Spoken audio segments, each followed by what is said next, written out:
जी का खालसा वाहिगुरु जी की फतेह। सारी संगत नू इस गुरु नानक दी फुलवाड़ी दे विच जी आयां नू वेलकम। और जिस तरीके दे नाल हरि दा जस गा रहे हैं, सुन रहे हैं, विचार रहे हैं और उस प्रभु परमेश्वर दे दर्शन दीदारियां वास्ते यतनशील हाँ। मन दे विच खोज दी एक ख्वाहिश है, अंदरों एक वलवला है और उस गुरु दर्शन वास्ते असी सारे यतनशील हाँ। इस कड़ी दे विच साडे वीर ज्ञानी गुरमुख सिंह जी जो कि बड़े ही निर्मल तरीके दे नाल और अद्भुत सबजैक्ट्स नू लैके जेड़े कि जनरली बड़े ही मैं कहांगा रुखे जे लगदे हन। दसम द्वार, 5 वाइसेस, काम, क्रोध, लोभ, मोह, हंकार, ये सारिया चीज़ां नू जो बड़ियां सिंपल लगदियां सी रोज गल करदे हां लेकिन वो साडे विचों निकलदियां नहीं हैगियां। ਉਹਦੇ ਵਿੱਚ ਸਾਨੂੰ ਅੱਜ ਚਾਨਣ ਪਾਣਗੇ ਸਾਡੇ ਵੀਰ Giani Gurmukh Singh ji. Over to you Gurmukh Singh ji, please come forward. ਔਰ ਉਹ ਬਲਬਲੇ ਗੁਰਬਾਣੀ ਦੇ ਥਰੂ ਸਾਨੂੰ ਯਤਨਸ਼ੀਲ ਹੋ ਕੇ ਆਪਣੇ ਸ਼ੇਅਰ ਕਰੋ ਤਾਂ ਕਿ ਅਸੀਂ ਇਹਨਾਂ 5 ਵਾਇਸਿਸ ਨੂੰ ਜਿਹੜੀਆਂ ਤੁਹਾਡੀ ਮੈਨੂੰ ਗੱਲ ਬੜੀ ਪੁਰਾਣੀ ਯਾਦ ਹੈ ਕਿ ਤੁਸੀਂ ਕਿਹਾ ਇਹ ਇੱਕ ਅਸੈਂਸ਼ੀਅਲ ਚੀਜ਼ਾਂ ਹਨ, ਇਹ ਰਹਿਣਗੀਆਂ ਲੇਕਿਨ ਇਹਦਾ ਇਸਤੇਮਾਲ ਜਿਹੜਾ ਹੈ ਨਾ ਉਹ ਬੜੇ ਆਰਗੇਨਾਈਜ਼ਡ ਤਰੀਕੇ ਦੇ ਨਾਲ ਔਰ ਸਮਝ ਨਾਲ ਕੀਤਾ ਜਾਏ ਤਾਂ ਕਿ ਅਸੀਂ ਉਹਨੂੰ ਕਿਸੇ ਚੀਜ਼ ਨੂੰ ਐਕਸੈਸ ਨਾ ਕਰੀਏ ਔਰ ਉਹ ਤਾਂ ਕਿ ਸਾਡੇ ਉੱਪਰ ਨੈਗੇਟਿਵੇਟ ਨਾ ਹੋ ਜਾਵੇ। ਤੇ ਓਵਰ ਟੂ ਯੂ ਵੀਰ ਜੀ। ਵਾਹਿਗੁਰੂ ਜੀ ਕਾ ਖਾਲਸਾ, ਵਾਹਿਗੁਰੂ ਜੀ ਕੀ ਫਤਿਹ। ਇੱਕ ਓੰਕਾਰ ਸਤਨਾਮ ਕਰਤਾ ਪੁਰਖ ਨਿਰਭਉ ਨਿਰਵੈਰ ਅਕਾਲ ਮੂਰਤ ਅਜੂਨੀ ਸੈਭੰ ਗੁਰ ਪ੍ਰਸਾਦ। ਜੇਤਾ ਸਮੁੰਦ ਸਾਗਰ ਨੀਰ ਭਰਿਆ ਤੇਤੇ ਔਗਣ ਹਮਾਰੀ। ਦਇਆ ਕਰੋ ਕਿਛ ਮਿਹਰੋ ਪਾਵੋ ਡੁੱਬਦੇ ਪੱਥਰ ਤਾਰੇ। ਜੀੜਾ ਅਗਨ ਬਰਾਬਰ ਤਪਿਆ ਭੀਤਰ ਵਗੈ ਕਾਤੀ। ਪਣਵਤ ਨਾਨਕ ਹੁਕਮ ਪਛਾਣੈ ਸੁਖ ਹੋਵੈ ਦਿਨ ਰਾਤੀ। ਜੁਗ ਜੁਗ ਅਟਲ ਚਵਰ ਛਤਰ ਤਖਤ ਦੇ ਮਾਲਿਕ। ਰਾਜਾ ਨਾ ਰਾਜ ਭਾਨਾ ਨਾ ਭਾਨ ਦੇਵਾ ਨਾ ਦੇਵ ਮਹਾਨ ਸਤਿਗੁਰੂ ਸਾਹਿਬ ਸ਼੍ਰੀ ਗੁਰੂ ਗ੍ਰੰਥ ਸਾਹਿਬ ਜੀ ਮਹਾਰਾਜ ਜੀ ਦੀ ਪਾਵਨ ਪਵਿੱਤਰ ਵਿਚਾਰਧਾਰਾ ਨਾਲ ਜੁੜ ਰਹੇ ਗੁਰਸਿੱਖ ਪਿਆਰ ਵਾਲਿਓ ਵਡਭਾਗੇ ਹੋ ਜੋ ਕਿ ਆਪ ਜੀਆਂ ਦੇ ਨਾਲ ਗੁਰਮਤ ਦੀ ਸਾਂਝ ਕਿਸੇ ਨਾ ਕਿਸੇ ਰੂਪ ਦੇ ਵਿੱਚ ਪਾਈ ਜਾ ਰਹੀ ਹੈ। ਸੰਗਤੀ ਰੂਪ ਦੇ ਵਿੱਚ ਵਿਚਾਰਾਂ ਦੀ ਸਾਂਝ ਪਾਉਣ ਤੋਂ ਪਹਿਲਾਂ ਸਤਿਗੁਰਾਂ ਦੇ ਚਰਨਾਂ ਕਮਲਾਂ 'ਚ ਹਾਜ਼ਰੀ ਲਵਾਉਂਦਿਆਂ ਹੋਇਆਂ ਗੁਰ ਫਤਿਹ ਪ੍ਰਵਾਨ ਕਰਨਾ ਕਰੋ ਜੀ। ਵਾਹਿਗੁਰੂ ਜੀ ਕਾ ਖਾਲਸਾ, ਵਾਹਿਗੁਰੂ ਜੀ ਕੀ ਫਤਿਹ। ਪਿਛਲੀਆਂ ਕਲਾਸਾਂ ਦੇ ਅੰਦਰ ਵੀ ਅਸੀਂ ਵਿਚਾਰਨ ਦਾ ਯਤਨ ਕੀਤਾ ਸੀ ਕਿ ਪ੍ਰਭੂ ਪਰਮਾਤਮਾ ਨੇ ਸਾਡੇ ਜੀਵਨ ਦੇ ਅੰਦਰ ਕੁਝ ਐਸੇ ਅਜਿਹੇ ਰਤਨ ਰੱਖੇ ਹੋਏ ਨੇ ਜਿਨ੍ਹਾਂ ਨੂੰ ਅਸੀਂ ਬਾਹਰੀ ਤੌਰ ਦੇ ਉੱਤੇ ਬਿਆਨ ਨਹੀਂ ਕਰ ਸਕਦੇ, ਜਿਸ ਨੂੰ ਗੁਰਮਤ ਅਤੇ ਗੁਰਬਾਣੀ ਅੰਦਰ ਗੁਹਜ ਰਤਨ ਆਖਿਆ ਗਿਆ ਹੈ। ਗੁਹਜ ਰਤਨ ਜਿਹੜੇ ਪ੍ਰਭੂ ਪਰਮਾਤਮਾ ਨੇ ਸਾਡੇ ਵਿੱਚ ਪਾਉਣਾ ਕੀਤੇ ਨੇ। ਜੋ ਬ੍ਰਹਮੰਡੇ ਸੋਈ ਪਿੰਡੇ ਜੋ ਖੋਜੇ ਸੋ ਪਾਵੈ। ਜਿੰਨਾ ਕੁਝ ਬ੍ਰਹਮੰਡ ਦੇ ਵਿੱਚ ਪਰਮਾਤਮਾ ਨੇ ਰੱਖਣਾ ਕੀਤਾ ਹੈ ਉਹਨਾਂ ਕੁਝ ਸਾਡੀ ਦੇਹੀ ਦੇ ਅੰਦਰ ਰੱਖਿਆ ਹੋਇਆ ਹੈ। ਅਸੀਂ ਕੋਸ਼ਿਸ਼ ਕਰਨੀ ਹੈ ਕਿ ਉਹਨਾਂ ਨੂੰ ਖੋਜਣ ਦੀ ਤੇ ਆਪਣੇ ਜੀਵਨ ਦੇ ਅੰਦਰੋਂ ਉਹ ਲਾਹਾ ਲੈਣ ਦੀ। ਅਸੀਂ ਪਿਛਲੀ ਕਲਾਸ ਦੇ ਅੰਦਰ ਜ਼ਿਕਰ ਕੀਤਾ ਸੀ, 5 ਤੱਤਾਂ ਦੀ ਸ਼ੁਰੂਆਤ ਕੀਤੀ ਸੀ। ਸਭ ਤੋਂ ਪਹਿਲਾ ਤੱਤ ਸੀ ਆਕਾਸ਼। ਤੇ ਆਕਾਸ਼ ਦੀ ਜਿਹੜੀ ਪਹਿਲਾ ਗੁਣ ਹੈ ਉਹ ਹੈ ਸ਼ਬਦ। ਹੁਣ ਸ਼ਬਦ ਜਿਹੜੇ ਆਕਾਸ਼ ਦੀਆਂ ਅੱਗੇ 5 ਪ੍ਰਕਿਰਤੀਆਂ ਆਉਣੀਆਂ ਨੇ, ਉਹਨਾਂ ਪਹਿਲੀ ਪ੍ਰਕਿਰਤੀਆਂ ਦੇ ਵਿੱਚੋਂ ਜਿਸ ਦੀ ਅਸੀਂ ਵਿਚਾਰ ਦੀ ਸ਼ੁਰੂਆਤ ਕਰਨੀ ਹੈ, ਸਭ ਤੋਂ ਪਹਿਲਾਂ ਲੋਭ ਆਉਂਦਾ ਹੈ। ਆਕਾਸ਼ ਭਾਵ ਕੇ ਜਿਵੇਂ ਪਿਛਲੀ ਕਲਾਸ ਦੇ ਅੰਦਰ ਜ਼ਿਕਰ ਕੀਤਾ ਸੀ, ਅਸੀਂ ਬਾਹਰੀ ਪ੍ਰਕਾਸ਼ ਦੀ ਜਾਂ ਆਕਾਸ਼ ਦੀ ਗੱਲ ਨਹੀਂ ਕਰਨੀ, ਅਸੀਂ ਅੰਤਰਮੁਖੀ ਆਕਾਸ਼ ਦੀ ਗੱਲ ਕਰਨੀ ਹੈ। ਪਰਮਾਤਮਾ ਨਾਲ ਮਿਲਣ ਦੀ ਗੱਲ ਕਰਨੀ ਹੈ। ਤੇ ਪਰਮਾਤਮਾ ਨਾਲ ਮਿਲਣ ਦੀ ਜਿਹੜੀ ਜਿਹੜੀ ਉਸ ਦੇ ਵਿੱਚ ਤੱਥ ਆਉਂਦੇ ਨੇ ਸਾਡੇ ਸਾਹਮਣੇ, ਉਸ ਦੀਆਂ ਪ੍ਰਕਿਰਤੀਆਂ ਬਣਦੀਆਂ ਨੇ। ਆਕਾਸ਼ ਦੀ ਪ੍ਰਕਿਰਤੀ ਬਣਨੀ ਹੈ ਪਹਿਲੀ ਲੋਭ ਦੀ। ਲੋਭ ਹਰੇਕ ਜੀਵ ਦੇ ਵਿੱਚ ਹੁੰਦਾ ਹੈ, ਲੋਭ ਖਤਮ ਨਹੀਂ ਹੋ ਸਕਦਾ। ਜੇ ਲੋਭ ਖਤਮ ਹੋ ਗਿਆ, ਇਨਸਾਨ ਦੀ ਅੱਗੇ ਵਧਣ ਦੀ ਹੋੜ ਖਤਮ ਹੋ ਜਾਵੇਗੀ, ਇੱਛਾ ਖਤਮ ਹੋ ਜਾਵੇਗੀ। ਅਸਲ ਦੇ ਵਿੱਚ ਲੋਭ ਆਪ ਪ੍ਰਾਪਤ ਵਸਤੂ ਹੈ। ਕੋਈ ਪ੍ਰਾਪਤ ਆਖੇ ਕਿ ਮੈਂ ਉਸ ਨੂੰ ਪੂਰਨ ਤੌਰ ਦੇ ਉੱਤੇ ਲੋਭ ਨੂੰ ਪ੍ਰਾਪਤ ਕਰ ਲਵਾਂ, ਤੇ ਨਹੀਂ ਹੋ ਸਕਦੀ। ਆਪ ਪ੍ਰਾਪਤ ਵਸਤੂ ਹੈ। ਜੋ ਦੂਸਰੇ ਕੋਲ ਹੋਵੇ ਤੇ ਪ੍ਰਾਪਤੀ ਦੀ ਇੱਛਾ ਕਰਨਾ ਬਣਦਾ ਹੈ, ਭਾਵ ਕਿ ਕਿਸੇ ਦੂਜੇ ਕੋਲ ਕਿਸੇ ਕੋਲ ਕੋਈ ਚੀਜ਼ ਹੋਵੇ ਤੇ ਮਨ ਦੇ ਅੰਦਰ ਇੱਛਾ ਇਹੀ ਹੁੰਦੀ ਹੈ ਕਿ ਮੈਨੂੰ ਦੂਜੇ ਕੋਲੋਂ ਪ੍ਰਾਪਤ ਹੋ ਜਾਵੇ। ਜੇ ਦੂਜੇ ਨੇ ਇਹ ਚੀਜ਼ ਹੈਗੀ, ਮੈਨੂੰ ਕਿਉਂ ਨਹੀਂ ਹੈਗੀ, ਮੇਰੇ ਕੋਲ ਕਿਉਂ ਨਹੀਂ ਹੈਗੀ। ਸੰਤੋਖ ਨਾ ਹੋਣ ਕਰਕੇ ਦੂਸਰਿਆਂ ਦੇ ਧਨ ਪਦਾਰਥ ਤੇ ਹੋਰ ਚੀਜ਼ਾਂ ਨੂੰ ਅਯੋਗ ਢੰਗ ਨਾਲ ਪ੍ਰਾਪਤ ਕਰਨ ਦੀ ਵਧੀ ਹੋਈ ਲਾਲਸਾ, ਲਾਲਚ ਨੂੰ ਲੋਭ ਆਖਿਆ ਜਾਂਦਾ ਹੈ। ਜਾਂ ਐਵੇਂ ਕਹਿ ਲਈਏ, ਇਤਿਹਾਸ ਦੀਆਂ ਉਦਾਹਰਨਾਂ ਸਾਡੇ ਸਾਹਮਣੇ ਆ। ਧੰਨ ਗੁਰੂ ਗੋਬਿੰਦ ਸਿੰਘ ਜੀ ਮਹਾਰਾਜ ਜੀ ਦੇ ਕੋਲ ਪ੍ਰਸ਼ਾਦੀ, ਹਾਥੀ ਤੇ ਆਦਿਕ ਭੇਟਾਵਾਂ ਕਰਕੇ ਗੁਰੂ ਪਾਤਸ਼ਾਹ ਦੇ ਕੋਲ ਗੁਰਸਿੱਖਾਂ ਨੇ, ਅਸਾਮ ਦੇ ਰਾਜੇ ਨੇ ਭੇਟਾਂ ਕੀਤੀਆਂ ਸਨ। ਲੇਕਿਨ ਪਹਾੜੀ ਰਾਜਿਆਂ ਨੇ ਜਦੋਂ ਮੰਗ ਕੀਤੀ ਸੀ ਕਿ ਇਹ ਪ੍ਰਸ਼ਾਦੀ, ਹਾਥੀ ਜਾਂ ਪੰਚਕਲਾ ਸ਼ਸਤਰ ਸਾਨੂੰ ਦੇ ਦਿੱਤਾ ਜਾਵੇ, ਤੇ ਗੁਰਦੇਵ ਪਾਤਸ਼ਾਹ ਨੇ ਜੇਕਰ ਉਹ ਪਿਆਰ ਦੇ ਨਾਲ ਮੰਗਦੇ ਤਾਂ ਹੋ ਸਕਦਾ ਸੀ ਗੁਰਦੇਵ ਪਾਤਸ਼ਾਹ ਦੇ ਦਿੰਦੇ। ਤੇ ਜਦੋਂ ਹੰਕਾਰ ਦੇ ਨਾਲ ਮੰਗਿਆ ਤੇ ਉਹ ਲੋਭੀ ਬਿਰਤੀ ਲੈ ਕਰਕੇ ਮੰਗਿਆ, ਤੇ ਗੁਰਦੇਵ ਪਾਤਸ਼ਾਹ ਨੇ ਆਖਿਆ ਕਿ ਇੱਥੇ ਗੁਰੂ ਨਾਨਕ ਦੇ ਦਰ ਘਰ ਦੇ ਅੰਦਰ ਕਿਤੇ ਲੋਭ ਨੂੰ ਕੋਈ ਥਾਂ ਨਹੀਂ ਹੈ।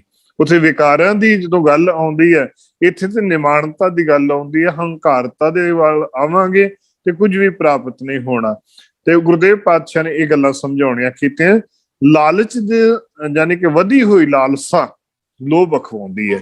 ਕਈ ਵਿਚਾਰਵਾਨ ਵਿਦਵਾਨ ਇਹਦਾ ਖਿਆਲ ਲੋਭ ਤੋਂ ਬਿਨਾਂ ਵਿਕਾਸ ਅਸੰਭਵ ਹੈ। ਜੇ ਲੋਭ ਮਨ ਦੇ ਅੰਦਰ ਬਿਰਤੀ ਲੋਭੀ ਨਹੀਂ ਹੈ ਤੇ ਸਾਡਾ ਵਿਕਾਸ ਨਹੀਂ ਹੋਵੇਗਾ। ਭਾਵ ਕਿ ਜੇਕਰ ਅਸੀਂ ਕਮਾਉਣ ਦੇ ਵੱਲ ਤੁਰਾਂਗੇ ਨਹੀਂ ਤੇ ਅਸੀਂ ਅੱਗੇ ਵਧਣ ਦੇ ਵੱਲ ਅਸੀਂ ਤੁਰਾਂਗੇ ਨਹੀਂ।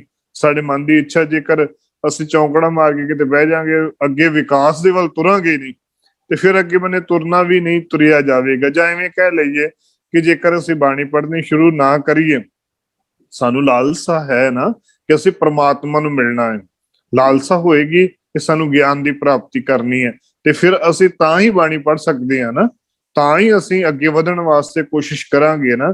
ਜੇਕਰ ਉਹ ਲਾਲਸਾ ਹੀ ਨਹੀਂ ਹੋਵੇਗੀ, ਸਾਡੇ ਮਨ ਦੇ ਅੰਦਰ ਲੋਭ ਹੋਵੇਗਾ ਹੀ ਨਹੀਂ, ਤੇ ਫਿਰ ਤੇ ਅਸੀਂ ਆਪਣੇ ਜੀਵਨ ਦੇ ਅੰਦਰ ਅੱਗੇ ਵੱਧ ਹੀ ਨਹੀਂ ਸਕਦੇ। ਵਿਚਕਾਰਲੀ ਅਵਸਥਾ ਤੇ ਰਹਿਣਾ, ਨਾ ਲੋਭ ਵਧਾਉਣਾ ਆ ਤੇ ਨਾ ਘਟਾਉਣਾ ਆ। ਜਿਵੇਂ ਅੰਕਲ ਜੀ ਹੋਰਾਂ ਨਾਲ ਇੱਕ ਵਾਰੀ ਗੱਲ ਹੋਈ ਸੀ ਕਿ ਜਿਹੜੇ 5 ਵਿਕਾਰ ਨੇ, ਇਹ ਸਾਡੇ ਜੀਵਨ ਦੇ ਵਿੱਚ ਰਹਿਣੇ ਹੀ ਰਹਿਣੇ ਨੇ, ਨਾ ਇਹ ਖਤਮ ਕੀਤੇ ਜਾ ਸਕਦੇ ਆ ਤੇ ਨਾ ਹੀ ਇਹਨਾਂ ਦੀ ਪੂਰਨ ਤੌਰ ਦੇ ਉੱਤੇ ਪ੍ਰਾਪਤੀ ਕੀਤੀ ਜਾ ਸਕਦੀ ਹੈ। ਜੇ ਪ੍ਰਾਪਤੀ ਕਰਾਂਗੇ ਤਾਂ ਵਿਨਾਸ਼ ਹੋਏਗਾ, ਜੇ ਖਤਮ ਕਰਾਂਗੇ ਤਾਂ ਵੀ ਸਾਡੇ ਜੀਵਨ ਦਾ ਵਿਨਾਸ਼ ਹੋਏਗਾ। ਹਾਂ, ਇਹਦੇ ਉੱਤੇ ਸਿਰਫ ਤੇ ਸਿਰਫ ਯਾਨੀ ਕਿ ਇਹਨਾਂ ਦੇ ਅਧੀਨ ਨਹੀਂ ਹੋਣਾ, ਬਲਕਿ ਇਹਨਾਂ ਨੂੰ ਆਪਣੇ ਸਮ ਆਰਥਿਕ ਰੂਪ ਦੇ ਵਿੱਚ ਆਪਣੇ ਜੀਵਨ ਦੇ ਅੰਦਰ ਜਿਹੋ ਜਿਹਾ ਵੀ ਰੱਖਣਾ ਹੈ, ਉਸ ਪੂਰਨ ਤੌਰ ਦੇ ਉੱਤੇ ਅਸੀਂ ਜੀਵਨ ਦੇ ਵਿੱਚ ਚਲਾ ਸਕੀਏ। ਕਈ ਵਿਚਾਰਵਾਨ ਇਹ ਗੱਲ ਆਖਦੇ ਨੇ ਕਿ ਲੋਭ ਤੋਂ ਬਿਨਾਂ ਵਿਕਾਸ ਅਸੰਭਵ ਹੈ।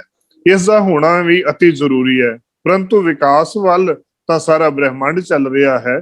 ਇੱਕ ਨਿੱਕਾ ਜਿਹਾ ਬੂਟਾ ਵੀ ਵਿਕਾਸ ਦੀ ਗਤੀਸ਼ੀਲ ਹੈ, ਉਹ ਵੀ ਫੁੱਲ ਤੱਕ ਪਹੁੰਚਦੇ ਆ, ਫਲ ਤੱਕ ਵੱਧਦੇ ਆ, ਕਈ ਔਕੜਾਂ ਦੇ ਬਾਵਜੂਦ ਵੀ ਆਪਣੇ ਕਾਰਜ ਵਿੱਚ ਲੱਗਾ ਰਹਿੰਦਾ ਹੈ, ਪਰ ਉਸ ਦੀ ਗਤੀ ਵਿੱਚ ਕੋਈ ਲੋਭ ਨਹੀਂ ਹੈ। ਪਰ ਜਦੋਂ ਮਨੁੱਖ ਲੋਭ ਵਿੱਚ ਪੈ ਜਾਂਦਾ ਤੇ ਆਤਮਿਕ ਮਾਰਗ ਦੇ ਵਿੱਚ ਵਿਕਾਸ ਨਹੀਂ ਕਰ ਪਾਉਂਦਾ, ਬਹੁਤ ਹਾਨੀ ਹੁੰਦੀ ਹੈ। ਅਸਲ ਦੇ ਵਿੱਚ ਮਾਰਗ ਤੋਂ ਭੁੱਲ ਕੇ ਬੈਠਦਾ ਹੈ। ਅਸਲੀ ਮਾਰਗ ਜਿਹੜਾ ਅਸਲੀ ਪਰਮਾਤਮਾ ਦੇ ਨਾਲ ਮਿਲਣ ਦਾ ਮਾਰਗ ਹੈ, ਉਸ ਤੋਂ ਭੁੱਲ ਬੈਠਦਾ ਹੈ, ਬਲਕਿ ਆਪਣੇ ਜੀਵਨ ਦੇ ਅੰਦਰ ਲਾਲਸਾ, ਲਾਲਚ, ਤ੍ਰਿਸ਼ਨਾ, ਪੰਚ ਵਿਕਾਰ, ਕਾਮ, ਕ੍ਰੋਧ, ਲੋਭ, ਮੋਹ, ਹੰਕਾਰ ਵਿੱਚੋਂ ਇੱਕ ਹੈ। ਆਮ ਤੌਰ ਤੇ ਇਹ ਕ੍ਰਮ ਤੀਜਾ ਕ੍ਰਮ ਗਿਣਿਆ ਜਾਂਦਾ ਹੈ। ਲੋਭ ਬੁਨਿਆਦੀ ਤੌਰ ਤੇ ਤਿਆਗ ਦੇ ਉਲਟ ਹੈ। ਇਹਨਾਂ ਦੋਹਾਂ ਦਾ ਆਕਰਸ਼ਣ ਤੇ ਵਿਕਰਸ਼ਣ ਦੀ ਸਥਿਤੀ ਬਣੀ ਰਹਿੰਦੀ ਹੈ। ਤਿਆਗ ਵਿਕਰਸ਼ਣ ਨੂੰ ਜਨਮ ਦਿੰਦੀ ਹੈ ਅਤੇ ਆਪਣੇ ਸੰਸਾਰਕ ਨੂੰ ਪਰੇ ਕਰਨਾ ਹੁੰਦਾ ਹੈ, ਜਦ ਕਿ ਲੋਭ ਆਕਰਸ਼ਣ ਦੀ ਬ੍ਰਿਤੀ ਨੂੰ ਸਿਰਜਦਾ ਹੈ। ਹਰ ਵਸਤੂ ਨੂੰ ਹਾਸਲ ਕਰਨ ਦੀ ਲਾਲਸਾ ਲੋਭ ਹੈ। ਲੋਭ ਨਾਲ ਦੁਨੀਆਦਾਰੀ ਤੌਰ ਦੇ ਉੱਤੇ ਸੌਖਾ ਹੋਇਆ ਵਿਅਕਤੀ ਬਾਕੀ ਕਈ ਵਿਕਾਰਾਂ ਨੂੰ ਆਪਣੇ ਕਲਾਵੇ ਦੇ ਵਿੱਚ ਲੈ ਲੈਂਦਾ ਹੈ। ਭਾਵ ਕਿ ਜੇਕਰ ਸਾਡੇ ਮਨ ਦੀ ਬਿਰਤੀ ਲੋਭੀ ਬਣ ਜਾਏਗੀ ਨਾ, ਤੇ ਸਾਡਾ ਮਨ ਲੋਭੀ ਬਿਰਤੀ ਦੇ ਨਾਲ, ਜਾਂ ਸਿੱਧੇ ਤੌਰ ਦੇ ਉੱਤੇ ਅਸੀਂ ਕਹਿ ਲੈਂਦੇ ਹਾਂ ਕਿ ਬੰਦਾ ਇੱਕ ਗਲਤ ਕੰਮ ਕਰਨ ਲੱਗਿਆ, ਜਾਂ ਇੱਕ ਚੋਰ ਚੋਰੀ ਕਰਨਾ, ਇੱਕ ਗਲਤੀ ਨੂੰ ਛੁਪਾਉਣ ਲੱਗਿਆ 100 ਗਲਤੀਆਂ ਹੋਰ ਕਰ ਲੈਂਦਾ ਹੈ। ਬਸ ਉਸੇ ਤਰੀਕੇ ਨਾਲ ਜਦੋਂ ਕਈ ਵਾਰੀ ਸਾਡੇ ਜੀਵਨ ਦੇ ਅੰਦਰ ਵਿਕਾਰ ਜਿਹੜਾ ਪ੍ਰਭਾਵ ਪਾਉਂਦਾ ਹੈ, ਅਸੀਂ ਕੋਸ਼ਿਸ਼ ਕਰਦੇ ਹਾਂ ਉਹਨੂੰ ਆਪਣੇ ਵਿੱਚ ਕਲਾਵੇ ਦੇ ਵਿੱਚ ਲੈਣ ਦੀ, ਬਲਕਿ ਉਹ ਜਨਰਲ ਸਾਹਿਬ ਦੂਸਰੇ ਮਿਊਟ ਕਰ ਕਲਾਵਿਆਂ ਲੈਣਾ ਦੇ ਜਰਾ। ਵਿੱਚ ਹੋਰ ਵਿਕਾਰ ਕਈ ਪ੍ਰਕਾਰ ਦੇ ਜੀਵਨ ਦੇ ਵਿੱਚ ਆ ਜਾਂਦੇ ਨੇ। ਲੋਭ ਨਾਲ ਇਕੱਠੇ ਕੀਤੇ ਹੋਏ ਜਨਰਲ ਸਾਹਿਬ ਐਸ਼ੋ ਮਿਊਟ ਕਰ ਲਓ। ਆਰਾਮ ਕਰਨ ਦੇ ਨਾਲ, ਜਿਹੜਾ ਲੋਭ ਕਰਕੇ ਬਿਰਤੀ ਦੇ ਨਾਲ ਸਾਡੇ ਜੀਵਨ ਦੇ ਅੰਦਰ ਕੀ ਹੁੰਦਾ ਹੈ ਕਿ ਉਹ ਜਿਹੜਾ ਐਸ਼ੋ ਆਰਾਮ ਹੈ ਉਹ ਵਿਕਾਰੀ ਬਿਰਤੀ ਧਾਰਨ ਕਰ ਜਾਂਦਾ ਹੈ, ਤੇ ਜੀਵ ਹੰਕਾਰੀ ਵੀ ਹੋ ਜਾਂਦਾ ਹੈ, ਤੇ ਉਸ ਦੇ ਨਾਲ ਕ੍ਰੋਧ ਵੀ ਵੱਧ ਜਾਂਦਾ ਹੈ। ਜਦੋਂ ਹੰਕਾਰੀ ਬਿਰਤੀ ਆਵੇਗੀ ਤੇ ਕ੍ਰੋਧ ਵੀ ਨਾਲ ਹੀ ਪਨਪ ਪਵੇਗਾ। ਦੁਨੀਆਦਾਰੀ ਵਸਤੂਆਂ ਦੇ ਮੋਹ ਦਾ ਅਧਿਕ ਹੋ ਜਾਂਦੀਆਂ ਨੇ, ਤੇ ਅੰਤ ਮਨ ਪਰਚਾਵੇ ਤੋਂ ਕੰਮ ਕਿਹੜਾ ਦੀ ਰੁਚੀ ਵੱਲ ਵੀ ਲੱਗ ਜਾਂਦਾ ਹੈ। ਉਸ ਦਾ ਮਨ ਸਥਿਰ ਨਹੀਂ ਰਹਿੰਦਾ, ਪ੍ਰਾਪਤੀ ਹੋਣ ਦੀ ਉਛਲਦਾ ਰਹਿੰਦਾ ਹੈ, ਤੇ ਆਪਣੇ ਜੀਵਨ ਨੂੰ ਉਸ ਦੇ ਵਿੱਚ ਇੰਨਾ ਕੁ ਗਲਤ ਪਾਸੇ ਤੋਰ ਲੈਂਦਾ ਹੈ ਕਿ ਗੁਰੂ ਨਾਨਕ ਦੇਵ ਜੀ ਮਹਾਰਾਜ ਜੀ ਨੇ ਰਾਮਕਲੀ ਰਾਗ ਦੇ ਅੰਦਰ ਲਿਖਿਆ ਹੋਇਆ ਹੈ ਕਿ ਸਤਿਗੁਰਾਂ ਦੀ ਬਖਸ਼ਿਸ਼ ਦੇ ਕਰਦਿਆਂ ਗੁਰੂ ਨਾਨਕ ਸਾਹਿਬ ਸਮਝਾਉਂਦੇ ਨੇ ਕਿ ਇਹ ਜਿਹੜਾ ਲੋਭੀ ਕਬਹੂ ਜੀੜਾ ਊਬ ਚੜਤ ਹੈ, ਕਬਹੂ ਜਾਏ ਪਿਆਲੇ, ਲੋਭੀ ਜੀੜਾ ਥਿਰ ਨਾ ਰਹਿਤ ਹੈ, ਚਾਰੇ ਕੁੰਟਾਂ ਪਾਲੇ। ਜਿਹੜਾ ਮਨ ਹੈ ਇਹ ਹਰ ਥਾਂ ਦੇ ਉੱਤੇ ਭਟਕਦਾ ਹੈ। ਕਿਉਂ ਭਟਕਦਾ? ਕਿਉਂਕਿ ਲੋਭੀ ਹੈ। ਲੋਭੀ ਮਨ, ਲੋਭੀ ਜੀੜਾ ਥਿਰ ਨਾ ਰਹਿਤ ਹੈ, ਚਾਰੇ ਕੁੰਟਾਂ ਪਾਲੇ, ਚਵਾਂ ਦਿਸ਼ਾਵਾਂ ਦੇ ਵੱਲ ਭੱਜਦਾ ਰਹਿੰਦਾ ਹੈ। ਹਰ ਤਰੀਕੇ ਨਾਲ ਕੋਸ਼ਿਸ਼ ਕਰਦਾ ਹੈ ਕਿ ਇਸ ਨੂੰ ਤ੍ਰਿਪਤ ਕਰ ਲਵਾਂ, ਲੋਭੀ ਬਿਰਤੀ ਨੂੰ ਤ੍ਰਿਪਤ ਕਰ ਲਵਾਂ। ਲੇਕਿਨ ਬਾਬਾ ਫਰੀਦ ਜੀ ਨੇ ਇਸ ਲੋਭੀ ਦੀ ਬਿਰਤੀ ਨੂੰ ਮੌਜੂਦਗੀ ਦੇ ਸੱਚੇ ਪ੍ਰੇਮ ਦੇ ਨਾਲ ਅਸੰਭਵਤਾ ਮੰਨੀ ਹੈ। ਅਜਿਹੀ ਅਵਸਥਾ ਦੇ ਵਿੱਚ ਕੀਤਾ ਹੋਇਆ ਪ੍ਰੇਮ ਕੂੜਾ ਸਿੱਧ ਹੁੰਦਾ ਹੈ। ਜੇਕਰ ਲੋਭ ਦੀ ਬਿਰਤੀ ਦੇ ਨਾਲ ਅਸੀਂ ਗੁਰੂ ਦੇ ਨਾਲ ਪ੍ਰੀਤ ਪਾਉਂਦੇ ਹਾਂ, ਲੋਭੀ ਬਿਰਤੀ ਲੈ ਕੇ ਕਿਸੇ ਦੇ ਨਾਲ ਅਸੀਂ ਪ੍ਰੀਤ ਪਾਉਂਦੇ ਹਾਂ, ਤੇ ਉਹ ਕੋਈ ਸਾਡਾ ਪਿਆਰ ਜਿਹੜਾ ਹੈ ਉਹ ਸਫਲ ਨਹੀਂ ਹੋਵੇਗਾ। ਜੇਕਰ ਲੋਭੀ ਬਿਰਤੀ ਦੇ ਨਾਲ ਅਸੀਂ ਕਿਸੇ ਦੇ ਨਾਲ ਜੁੜਨ ਦੀ ਕੋਸ਼ਿਸ਼ ਕਰ ਲਵਾਂਗੇ ਨਾ, ਤੇ ਫਿਰ ਉਹ ਪ੍ਰਾਪਤੀ ਨਹੀਂ ਹੋਵੇਗੀ, ਉਹ ਕੂੜਾ ਸਿੱਧ ਹੋਵੇਗਾ। ਜੇਕਰ ਰੱਬ ਦੀ ਬੰਦਗੀ ਕਰਦਿਆਂ ਇਵਜ਼ਾਨੀ ਵਜੋਂ ਕੋਈ ਦੁਨੀਆਦਾਰੀ ਲਾਲਚ ਹੈ, ਤਾਂ ਰੱਬ ਨਾਲ ਅਸਲੀ ਪਿਆਰ ਨਹੀਂ ਹੋਵੇਗਾ। ਜਦੋਂ ਲਾਲਚ ਤੇ ਝੂਠਾ ਪਿਆਰ ਛੱਡ ਕੇ ਪਰਮਾਤਮਾ ਨਾਲ ਤੁਰ ਪੈਂਦੇ ਆ, ਫਿਰ ਜਾ ਕੇ ਕੁਛ ਨਾ ਕੁਛ ਪ੍ਰਾਪਤੀ ਹੋ ਸਕਦੀ ਹੈ। ਬਾਬਾ ਸ਼ੇਖ ਫਰੀਦ ਜੀ ਆਖਣਾ ਲੱਗੇ, ਫਰੀਦਾ ਜਾਂ ਲੱਭ ਤਾਂ ਨੇਹ ਕਿਆ। ਜੇਕਰ ਪਿਆਰ ਹੈ ਨਾ ਪ੍ਰਭੂ ਪਰਮਾਤਮਾ ਨਾਲ ਪਾਉਣਾ ਹੈ, ਤੇ ਨੇਹ ਕਿਆ, ਲੱਭ ਤਾਂ ਕੂੜਾ ਨੇ, ਕਿਚੜ ਝੱਤ ਲੰਘਾਈ ਹੈ, ਛੱਪਰ ਟੁੱਟੇ ਮੇ। ਸਪਸ਼ਟ ਹੈ ਕਿ ਗੁਰਬਾਣੀ ਵਿੱਚ ਲੋਭ ਨੂੰ ਤਿਆਗਣ ਉੱਤੇ ਜ਼ੋਰ ਦਿੱਤਾ ਗਿਆ ਹੈ, ਕਿਉਂਕਿ ਇਸ ਦੇ ਨਾਲ ਜਗਿਆਸੂ ਅਧਿਆਤਮਕ ਵਿੱਚ ਸਫਲ ਮਨੋਰਥ ਨਹੀਂ ਕਰ ਸਕਦਾ। ਲਾਲਚ, ਹਿਰਸਾ ਔਰ ਲੱਭ, ਇਹ ਕਿਸੇ ਵੀ ਸ਼ੈ ਦੇ ਇਨੀ ਤਿੱਖੀ ਤੀਬਰਤਾ ਚਾਹ ਨਹੀਂ ਹੁੰਦੀ, ਉਸ ਦੇ ਨਾਲ ਲੈਣਾ ਠੀਕ ਹੈ। ਇਹ ਵੀ ਜ਼ਿਆਦਾਤਰ ਘਟ ਜਾਂਦਾ ਹੈ। ਲੋਭ ਇਨਸਾਨ ਦੀਆਂ ਮੁੱਢਲੀਆਂ ਲੋੜਾਂ ਨੂੰ ਪੂਰੀਆਂ ਕਰਨ ਲਈ ਜੋ ਵਸਤੂਆਂ ਚਾਹੀਦੀਆਂ ਹਨ, ਜੇਕਰ ਉਸ ਤੋਂ ਜ਼ਿਆਦਾ ਪ੍ਰਾਪਤ ਕਰਨ ਦੀ ਇੱਛਾ ਕਰਦਾ ਹੈ, ਤੇ ਲੋਭੀ ਇਨਸਾਨ ਅਖਵਾਉਂਦਾ ਹੈ। ਲੋਭ ਦੇ ਨਾਲ ਜ਼ਿਆਦਾ ਜੇਕਰ ਲੋਭ ਜੀਵਨ ਦੇ ਵਿੱਚ ਆ ਜਾਂਦਾ ਹੈ, ਤੇ ਇਨਸਾਨ ਚੋਰ, ਡਾਕੂ, ਦੁਰਾਚਾਰੀ, ਜ਼ਾਲਮ, ਕਪਟੀ, ਧੋਖੇਬਾਜ਼, ਈਰਖਾਲੂ, ਕਿਰਤਕਾਣਾ, ਬੇਸਬਰਾ ਇਤਿਆਦਿਕ ਬਣ ਜਾਂਦਾ ਹੈ। ਲਾਲਚੀ ਮਨੁੱਖ ਆਪਣੇ ਮਤਲਬ ਲਈ ਇਤਬਾਰ ਨਾਲ ਕਰਨ ਵਾਲਿਆਂ ਨਾਲ ਧੋਖਾ ਕਰ ਸਕਦਾ ਹੈ। ਲੋਭੀ ਮਨੁੱਖ ਪਾਪ ਕਰਦਾ ਹੈ। ਲੋਭ ਦੇ ਅਧੀਨ ਸਵਾਦ ਵਾਲੇ ਪਦਾਰਥ ਖਾਣ ਪੀਣ, ਲਾਲਚ ਕਰਨ ਨਾਲ ਸਰੀਰ ਨੂੰ ਕਈ ਤਰ੍ਹਾਂ ਦੇ ਰੋਗ ਲੱਗ ਜਾਂਦੇ ਨੇ। ਸਾਹਿਬ ਗੁਰਬਾਣੀ ਦੇ ਅੰਦਰ ਵਚਨ ਕਰਦੇ ਨੇ, ਪਾਪਾਂ ਬਾਝੋਂ ਹੋਵੇ ਨਾਹੀ, ਮੋਇਆ ਸਾਥ ਨਾ ਜਾਈ, ਜਿਸ ਨੂੰ ਆਪ ਖੁਆਏ ਕਰਤਾ, ਖੁਸ ਲਏ ਚੰਗਿਆਈ। ਸਾਹਿਬ ਸਪਸ਼ਟ ਕਰਦੇ ਨੇ ਕਿ ਜਿਹੜਾ ਲੋਭ ਹੈ, ਇਹ ਜਿਹੜੀ ਮਾਇਆ ਸੀ ਇਕੱਤਰਤ ਕਰਨ ਵਾਸਤੇ ਜਿਸ ਦਾ ਲੋਭ ਦਾ ਸਹਾਰਾ ਲੈਂਦੇ ਆ ਨਾ, ਇਹ ਮਾਇਆ ਜਿਹੜੀ ਹੈ ਇਹ ਇਕੱਤਰਤ ਸਿੱਧੇ ਤਰੀਕੇ ਨਾਲ ਤੇ ਹੋਣੀ ਨਹੀਂ। ਇਹ ਪਾਪਾਂ ਬਾਝੋਂ ਹੋਵੇ ਨਾ ਹੀ ਮੋਇਆ ਸਾਥ ਨਾ ਜਾਏ। ਇਹ ਮਾਇਆ ਜਿਹੜੀ ਹੈ, ਜਿਹਦੇ ਕਰਕੇ, ਜਿਨ੍ਹਾਂ ਚੀਜ਼ਾਂ ਕਰਕੇ ਲੋਭ, ਅਸਲ ਚ ਮਾਇਆ ਦੀ ਜਦੋਂ ਅਸੀਂ ਡੈਫੀਨੇਸ਼ਨ ਪੜ੍ਹਦੇ ਹਾਂ ਤੇ ਉਹ ਸਪਸ਼ਟ ਹੋ ਜਾਂਦੀ ਹੈ। ਪ੍ਰਿੰਸੀਪਲ ਤੇਜਾ ਸਿੰਘ ਜੀ ਹੋਰਾਂ ਨੇ ਬੜੇ ਸੋਹਣੇ ਤੇ ਸੌਖੇ ਲਫ਼ਜ਼ਾਂ ਦੇ ਵਿੱਚ ਸਮਝਾ ਦੇਣਾ ਕੀਤਾ। ਆਖਦੇ ਨੇ ਕਿ ਉਹ ਸਾਰੀ ਚੀਜ਼ ਮਾਇਆ ਹੈ ਜਿਹੜੀ ਜੀਵ ਨੂੰ ਪਰਮਾਤਮਾ ਨਾਲੋਂ ਤੋੜ ਕੇ ਸੰਸਾਰ ਨਾਲ ਜੋੜਦੀ ਹੈ। ਜਿਹੜੀ ਚੀਜ਼ ਪਰਮਾਤਮਾ ਨਾਲੋਂ ਤੋੜ ਕੇ ਸੰਸਾਰ ਨਾਲ ਜੋੜਦੀ ਉਹ ਸਾਰੀ ਮਾਇਆ ਹੈ। ਤੇ ਮਾਇਆ ਨਾਲ ਜਦੋਂ ਅਸੀਂ ਜੁੜ ਜਾਂਦੇ ਆ, ਜਦੋਂ ਅਸੀਂ ਜਿਹੜੀ, ਜੇਕਰ ਧੀਆਂ ਪੁੱਤ ਪਰਮਾਤਮਾ ਨੂੰ ਭੁਲਾਉਂਦੇ ਨੇ ਜਾਂ ਕਾਰੋਬਾਰ ਪਰਮਾਤਮਾ ਨੂੰ ਭੁਲਾ ਰਿਹਾ, ਤੇ ਉਹ ਸਾਰੀ ਮਾਇਆ ਹੈ। ਜੇਕਰ ਸਾਨੂੰ ਕੋਈ ਵੀ ਚੀਜ਼ ਪਰਮਾਤਮਾ ਨਾਲ ਜਿਹੜੀ ਤੋੜਦੀ ਹੈ ਉਹ ਸਾਰੀ ਮਾਇਆ ਹੈ। ਤੇ ਸਾਹਿਬ ਕਹਿਣ ਲੱਗੇ ਕਿ ਪਾਪਾਂ ਬਾਝੋਂ ਹੋਵੇ ਨਾਹੀਂ ਮੋਇਆ ਸਾਥ ਨਾ ਜਾਏ। ਅਤੇ ਇਹ ਜਿਹੜੀ ਮਾਇਆ ਹੈ, ਧਨ ਜਾਇਦਾਦਾਂ ਜਿਹੜੇ ਅਸੀਂ 2 ਨੰਬਰ ਦਾ ਕੰਮ ਕਰਕੇ ਇਕੱਠੀਆਂ ਕਰਦੇ ਆ, ਇਹ ਮੋਇਆ ਵੀ ਸਾਡੇ ਨਾਲ ਜਾਣ ਵਾਲੀ ਨਹੀਂ ਹੈ। ਜਿਸ ਨੂੰ ਆਪ ਖੁਆਏ ਕਰਤਾ ਖੁਸ ਲਏ ਚੰਗਿਆਈ। ਜੇਕਰ ਪ੍ਰਭੂ ਪਰਮਾਤਮਾ ਦੇ ਬਖਸ਼ਿਸ਼ ਦੇ ਸਦਕਾ ਅਸੀਂ ਮਿਹਨਤ ਕਰਦੇ ਆ, ਸਾਨੂੰ ਰਹਿਮਤਾਂ ਦੇ ਵਜੋਂ ਗੁਰੂ ਕਿਸੇ ਕੋਲੋਂ ਕੋਈ ਕਮੀ ਨਹੀਂ ਰਹਿਣ ਦਿੰਦਾ। ਹਰ ਚੀਜ਼ ਦਾਤ ਪਰਮਾਤਮਾ ਦਿੰਦਾ ਹੈ। ਤੇ ਜੇਕਰ ਉਹਦੇ ਸੰਤੋਖ ਹੀ ਬਿਰਤੀ ਬਣ ਕੇ ਜੇਕਰ ਅਸੀਂ ਉਹ ਸਾਰੇ ਕਾਰਜ ਕਰੀਏ ਤੇ ਮਾਲਕ ਸਾਰੀਆਂ ਬਖਸ਼ਿਸ਼ਾਂ ਵੀ ਕਰੀ ਜਾਂਦਾ ਹੈ, ਕਿਸੇ ਕੋਲੋਂ ਕੋਈ ਕਮੀ ਵੀ ਆਉਣ ਨਹੀਂ ਦਿੰਦਾ। ਹਾਂ, ਜੇਕਰ ਅਸੀਂ ਗਲਤ ਤਰੀਕੇ ਨਾਲ ਕਰਦੇ ਹਾਂ ਤੇ ਉਹ ਉਸੇ ਤਰੀਕੇ ਨਾਲ ਹੀ ਚੀਜ਼, ਧਨ ਜਿਹੜਾ ਹੈ, ਖਤਮ ਹੋ ਜਾਂਦਾ ਹੈ। ਆਮ ਤੌਰ ਦੇ ਉੱਤੇ ਕਈ ਵਾਰੀ ਗੱਲ ਕਰਦੇ ਨੇ, ਸਵਾਲ ਕਰ ਦਿੰਦੇ ਨੇ ਕਿ ਕਈ ਬੰਦੇ ਗਲਤ ਕੰਮ ਕਰਦੇ ਨੇ, ਲੇਕਿਨ ਉਹਨਾਂ ਦੀ ਬੜੀ ਚੜ੍ਹਾਈ ਹੋ ਜਾਂਦੀ ਹੈ, ਬੜਾ ਉਹਨਾਂ ਨੂੰ ਧਨ ਜਾਇਦਾਦ ਇਕੱਠਾ ਹੋ ਜਾਂਦਾ ਹੈ, ਕੋਠੀਆਂ ਕਾਰਾਂ ਸਭ ਕੁਛ ਆ ਜਾਂਦਾ ਹੈ। ਅਤੇ ਉਹ ਬੰਦਾ ਗਲਤ ਕੰਮ ਕਰ ਰਿਹਾ, ਫਿਰ ਵੀ ਉਹਦੇ ਕੋਲ ਸਾਰਾ ਕੁਛ ਆ ਜਾਂਦਾ। ਜਿਹੜਾ ਬੰਦਾ ਸਹੀ ਹੁੰਦਾ ਹੈ ਉਹਦੇ ਕੋਲ ਫਿਰ ਵੀ ਕੁਛ ਨਹੀਂ। ਕਈ ਵਾਰੀ ਇਹੋ ਜਿਹਾ ਸਬੱਬ ਬਣਦਾ ਹੈ ਕਿ ਬਹੁਤ ਗਰੀਬੀ ਹਾਲਤ ਵਿੱਚ ਉਹਨੂੰ ਗੁਜ਼ਾਰਨਾ ਪੈਂਦਾ ਹੈ। ਲੇਕਿਨ ਅਸਲੀਅਤ ਉਹਦੀ ਇਹ ਹੈ ਕਿ ਜਿਹੜੀ ਪਰਾਲੀ ਦੀ ਅੱਗ ਜਾਂ ਕੱਖਾਂ ਦੀ ਅੱਗ ਹੁੰਦੀ ਹੈ ਨਾ, ਇੱਕ ਵਾਰ ਭੰਬਾਕਾ ਜ਼ਰੂਰ ਮਾਰਦੀ ਹੈ, ਲੇਕਿਨ ਉਹਦਾ ਸੇਕ ਕੁਝ ਦੇਰ ਤੱਕ ਹੁੰਦਾ ਹੈ। ਇੱਕ ਵਾਰ ਪੂਰੀ ਬਲੇਗੀ ਕਿ ਜਿਵੇਂ ਇਵੇਂ ਹੋਏਗਾ ਜਿਵੇਂ ਪਤਾ ਨਹੀਂ ਕਿੰਨੀ ਕੁ ਅੱਗ ਲੱਗ ਜਾਣੀ ਹੈ। ਉਹਦਾ ਇੱਕ ਵਾਰੀ ਸੇਕ ਤੇ ਹੋਏਗਾ, ਲੇਕਿਨ ਕੁਛ ਹੀ ਪਲਾਂ ਦੇ ਵਿੱਚ ਉਹਦਾ ਸਾਰਾ ਸੇਕ ਖਤਮ ਹੋ ਜਾਏਗਾ।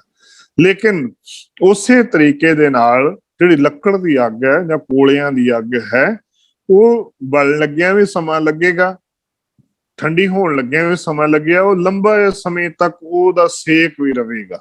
ਬਸ ਉਸੇ ਤਰੀਕੇ ਦੇ ਨਾਲ ਜਿਹੜੇ ਅਸੀਂ ਗਲਤ ਕੰਮ ਕਰਦੇ ਆ, ਉਹਨਾਂ ਦਾ ਸਾਨੂੰ ਹਰਜ਼ਾਨਾ ਜਾਂ ਇਵਜ਼ਾਨਾ ਉਹ ਜਲਦੀ ਮਿਲਦਾ ਤੇ ਜਲਦੀ ਖਤਮ ਹੋ ਜਾਂਦਾ। ਲੇਕਿਨ ਜਿਹੜਾ ਸਹੀ ਤਰੀਕੇ ਦੇ ਨਾਲ ਸੇਵਾ ਸਿਮਰਨ ਕਰਦੇ ਆ ਆਪਣੇ ਜੀਵਨ ਦੇ ਅੰਦਰ ਮਿਹਨਤ ਮੁਸ਼ੱਕਤ ਕਰਕੇ ਅਸੀਂ ਆਪਣੇ ਜੀਵਨ ਦੇ ਅੰਦਰ ਕਮਾਇਆ ਹੋਵੇਗਾ ਨਾ, ਉਹ ਲੰਬਾ ਸਮਾਂ ਤੱਕ ਉਹ ਸਾਡੇ ਜੀਵਨ ਦੇ ਅੰਦਰ ਇਵਜ਼ਾਨੇ ਦੇ ਰੂਪ ਦੇ ਅੰਦਰ ਉਹ ਰਹੇਗਾ। ਉਹ ਉਸ ਦੇ ਵਿੱਚ ਇਨਸਾਨ ਨੇ ਲੋਭੀ ਬਿਰਤੀ ਦੇ ਨਾਲ ਨਹੀਂ ਉਹ ਕੀਤਾ ਹੋਵੇਗਾ। ਉਹ ਇਨਸਾਨ ਨੇ ਆਪਣੀ ਮਿਹਨਤ ਦੇ ਨਾਲ ਜੋ ਕਮਾਇਆ ਹੋਵੇਗਾ ਨਾ, ਜਿਸਨੇ ਉਸ ਚੀਜ਼ ਦੇ ਉੱਤੇ ਪੂਰਾ ਆਪਣੇ ਜੀਵਨ ਨੂੰ ਲਾਇਆ ਹੋਵੇਗਾ, ਉਹਦੇ ਵਿੱਚੋਂ ਜਿਹੜਾ ਸੁੱਖ ਮਿਲੇਗਾ, ਉਹਨੂੰ ਸੁੱਖ ਵੀ ਸੰਤੋਖੀ ਬਿਰਤੀ ਦੇ ਨਾਲ ਆਨੰਦ ਦੇਵਣ ਵਾਲਾ ਹੋਵੇਗਾ। ਤੇ ਸਾਹਿਬ ਉਹੀ ਗੱਲ ਸਾਨੂੰ ਸਮਝਾਉਣਾ ਚਾਹੁੰਦੇ ਨੇ ਕਿ ਇਹ ਜਿਹੜਾ ਗੁਰੂ ਅਰਜਨ ਦੇਵ ਜੀ ਮਹਾਰਾਜ ਜੀ ਕਹਿੰਦੇ ਲੋਭ ਦੇ ਬਾਰੇ ਕਹਿੰਦੇ ਹੋਇਆ ਕਿ ਲੋਭੀ ਇੰਨਾ ਬਲੀ ਹੈ ਕਿ ਮੁਖੀ ਬੰਦਿਆਂ ਦੇ ਉੱਤੇ ਵੀ ਅਸਰ ਵਿਕਾਰਾਂ ਦੇ ਵਿੱਚ ਡੁੱਬ ਜਾਂਦੇ ਨੇ, ਲਹਿਰਾਂ ਵਿੱਚ ਅਨੇਕ ਕਰੋਲ ਕਰਦੇ ਨੇ। ਇਨਸਾਨ ਕਈ ਤਰ੍ਹਾਂ ਦੇ ਭਟਕਣਾਵਾਂ ਵਿੱਚ ਭਟਕਦਾ ਫਿਰਦਾ ਹੈ, ਅਨੇਕਾਂ ਤਰੀਕੇ ਦੇ ਨਾਲ ਮਾਂ ਪਿਓ ਦਾ ਕੋਈ, ਇੱਥੋਂ ਤੱਕ ਰਿਸ਼ਤੇਦਾਰ ਸਕੇ ਸੰਬੰਧੀਆਂ ਦਾ ਕਿਸੇ ਦਾ ਵੀ ਲਿਹਾਜ਼ ਨਹੀਂ ਲੈਂਦਾ ਲੋਭੀ ਬਿਰਤੀ ਦੇ ਵਿੱਚ ਆਣ ਕੇ। ਤੇ ਉਹ ਕਿਸੇ ਵੀ ਤਰੀਕੇ ਨਾਲ ਲੋਭਾ ਲੰਪਟ ਸੰਗ ਸਿਰਮੋਰ ਹੈ ਅਨੇਕ ਲਹਿਰੀ ਕਲੋਲ ਤੇ। ਇਨਸਾਨ ਬੜਾ ਕੁਛ ਕਰਦਾ ਹੈ, ਲੇਕਿਨ ਫਿਰ ਵੀ ਇਹਦੇ ਵਿੱਚ ਪਰਮਾਤਮਾ ਦੇ ਨਾਲ ਜੁੜ ਨਹੀਂ ਪਾਉਂਦਾ। ਮੋਹ ਦਾ ਜ਼ਿਕਰ ਗੁਰਬਾਣੀ ਦੇ ਅੰਦਰ ਇੱਕ ਨਹੀਂ ਅਨੇਕਾਂ ਥਾਂ ਦੇ ਉੱਤੇ ਆਉਂਦਾ ਹੈ। ਗੁਰਬਾਣੀ ਦੇ ਅੰਦਰ ਮਹਾਬਲੀਆ ਵੀ ਮੋਹ ਨੂੰ ਆਖਿਆ ਗਿਆ ਹੈ। ਤੇ ਇਸ ਨੂੰ ਗੁਰਦੇਵ ਪਾਤਸ਼ਾਹ ਗੁਰਬਾਣੀ ਦੇ ਅੰਦਰ ਅਨੇਕਾਂ ਰੂਪਾਂ ਦੇ ਵਿੱਚ ਕਹਿੰਦੇ, ਜਿਉਂ ਕੂਕਰ ਹਰਕਾਇਆ ਧਾਵੈ ਦਹਿ ਦਿਸ ਜਾਏ। ਅਤੇ ਜਿਵੇਂ ਇਨਸਾਨ ਕੁੱਤੇ ਦੀ ਤਰ੍ਹਾਂ ਜਿਵੇਂ ਹਲਕਾਇਆ ਕੁੱਤਾ ਭੱਜਾ ਫਿਰਦਾ ਹੈ ਨਾ, ਬਸ ਉਸੇ ਤਰੀਕੇ ਦੇ ਨਾਲ ਲੋਭੀ ਇਨਸਾਨ ਸਾਰੀ ਜ਼ਿੰਦਗੀ ਭੱਜਾ ਹੀ ਫਿਰਦਾ ਹੈ। ਕੋਸ਼ਿਸ਼ ਉਹਦੀ ਹੁੰਦੀ ਹੈ ਤਿਉ ਲੋਭੀ ਜੰਤ ਨਾ ਜਾਣੇ ਪੱਖ ਅਪੱਖ ਸਭ ਖਾਏ। ਅਤੇ ਜਿਵੇਂ ਇੱਕ ਕੁੱਤਾ ਹਲਕਾਇਆ ਕੁੱਤਾ ਭੱਜਾ ਫਿਰਦਾ ਹੈ, ਉਹਦੇ ਵਾਸਤੇ ਉਹ ਸਹੀ ਗਲਤ ਉਹਦੇ ਵਾਸਤੇ ਕੋਈ ਮਾਇਨਾ ਨਹੀਂ ਰੱਖਦਾ। ਬਸ ਉਸੇ ਤਰੀਕੇ ਦੇ ਨਾਲ ਜਿਹੜਾ ਇਨਸਾਨ ਲੋਭੀ ਬਿਰਤੀ ਲੈ ਕਰਕੇ ਆਪਣੇ ਜੀਵਨ ਨੂੰ ਜਿਉਂਦਾ ਹੈ, ਕਿਉਂਕਿ ਅਸੀਂ ਆਕਾਸ਼ ਦੀ ਗੱਲ ਕਰ ਰਹੇ ਹਾਂ, ਆਕਾਸ਼ ਖੁੱਲਾ ਹੈ ਨਾ, ਆਪਣਾ ਮਾਨਸਿਕ ਤੌਰ ਦੇ ਉੱਤੇ ਅਵਸਥਾ ਸਾਡੀ ਖੁੱਲੀ ਹੈ, ਇਹਦੇ ਵਿੱਚ ਇਨਸਾਨ ਭੱਜਾ ਫਿਰਦਾ ਹੈ ਆਪਣੇ ਵੱਲੋਂ, ਇਹਨੂੰ ਕੋਈ ਲਗਾਮ ਨਹੀਂ ਦਿੱਤੀ। ਦੇਖੋ ਇੱਕ ਗੱਲ ਪੱਕੇ ਤੌਰ ਦੇ ਉੱਤੇ ਅਸੀਂ ਗੱਲ ਆਪ ਜੀ ਨੂੰ ਸਾਂਝੀ ਕਰਦੇ ਹਾਂ ਕਿ ਪਰਮਾਤਮਾ ਨੇ ਹਰੇਕ ਜੀਵ ਨੂੰ ਇੱਕੋ ਜਿਹਾ ਹੀ ਸਾਰਿਆਂ ਨੂੰ ਬਣਾਇਆ ਹੈ, ਸਾਰਿਆਂ ਦੇ ਵਿੱਚ ਵੀ ਉਹ ਆਪ ਵਿਰਾਜਮਾਨ ਹੈ ਤੇ ਵਿਰਾਜਮਾਨ ਹੋ ਕੇ ਸਾਰਿਆਂ ਨੂੰ ਛੱਡ ਦਿੱਤਾ ਹੈ ਕਿ ਤੁਸੀਂ ਆਪਣੇ ਕਰਮ ਕਰਨੇ ਆ। ਹੁਣ ਪਰਮਾਤਮਾ ਸਾਡੇ ਸਾਰਿਆਂ ਦੇ ਵਿੱਚ ਹੈ, ਲੇਕਿਨ ਕਿਸੇ ਨੂੰ ਉਹਨੇ ਰੋਕ ਕੇ ਨਹੀਂ ਰੱਖਿਆ ਕਿ ਤੂੰ ਆਹ ਕਰ ਜਾਂ ਆਹ ਨਾ ਕਰ। ਉਹਨੇ ਸਿੱਧੇ ਖੁੱਲੀ ਛੁੱਟੀ ਦਿੱਤੀ ਹੈ, ਤੂੰ ਆਪਣੇ ਜੀਵਨ ਜੋ ਕਰਨਾ ਕਰ, ਮੈਂ ਤੇਰਾ ਲੇਖਾ ਬਾਅਦ ਚ ਲਾਉਂਗਾ। ਖੁੱਲੀ ਛੁੱਟੀ ਦੇ ਦਿੱਤੀ ਹੈ। ਤੇ ਹੁਣ ਅਸੀਂ ਦੇਖਣਾ ਹੈ ਕਿ ਜੇਕਰ ਅਸੀਂ ਵਿਕਾਰੀ ਬਿਰਤੀ ਵੱਲ ਤੁਰਦੇ ਹਾਂ ਤੇ ਪ੍ਰਮਾਤਮਾ ਸਾਨੂੰ ਦੇਖ ਰਿਹਾ, ਜੇਕਰ ਚੰਗੇ ਕਰਮ ਕਰ ਰਹੇ ਫਿਰ ਵੀ ਪ੍ਰਮਾਤਮਾ ਦੇਖ ਰਿਹਾ, ਜੇ ਪਰਿਵਾਰਕ ਸੁੱਖ ਵਾਸਤੇ ਦੇਖ ਰਹੇ ਹਾਂ ਤਾਂ ਵੀ ਪ੍ਰਮਾਤਮਾ ਦੇ, ਚੰਗੇ ਮਾੜੇ ਕਰਮ ਸਾਡੇ ਉਹ ਸਾਰੇ ਪ੍ਰਮਾਤਮਾ ਵਾਚ ਰਿਹਾ ਸਾਡੇ ਜੀਵਨ ਦੇ ਵਿੱਚ ਬਹਿ ਕਰਕੇ।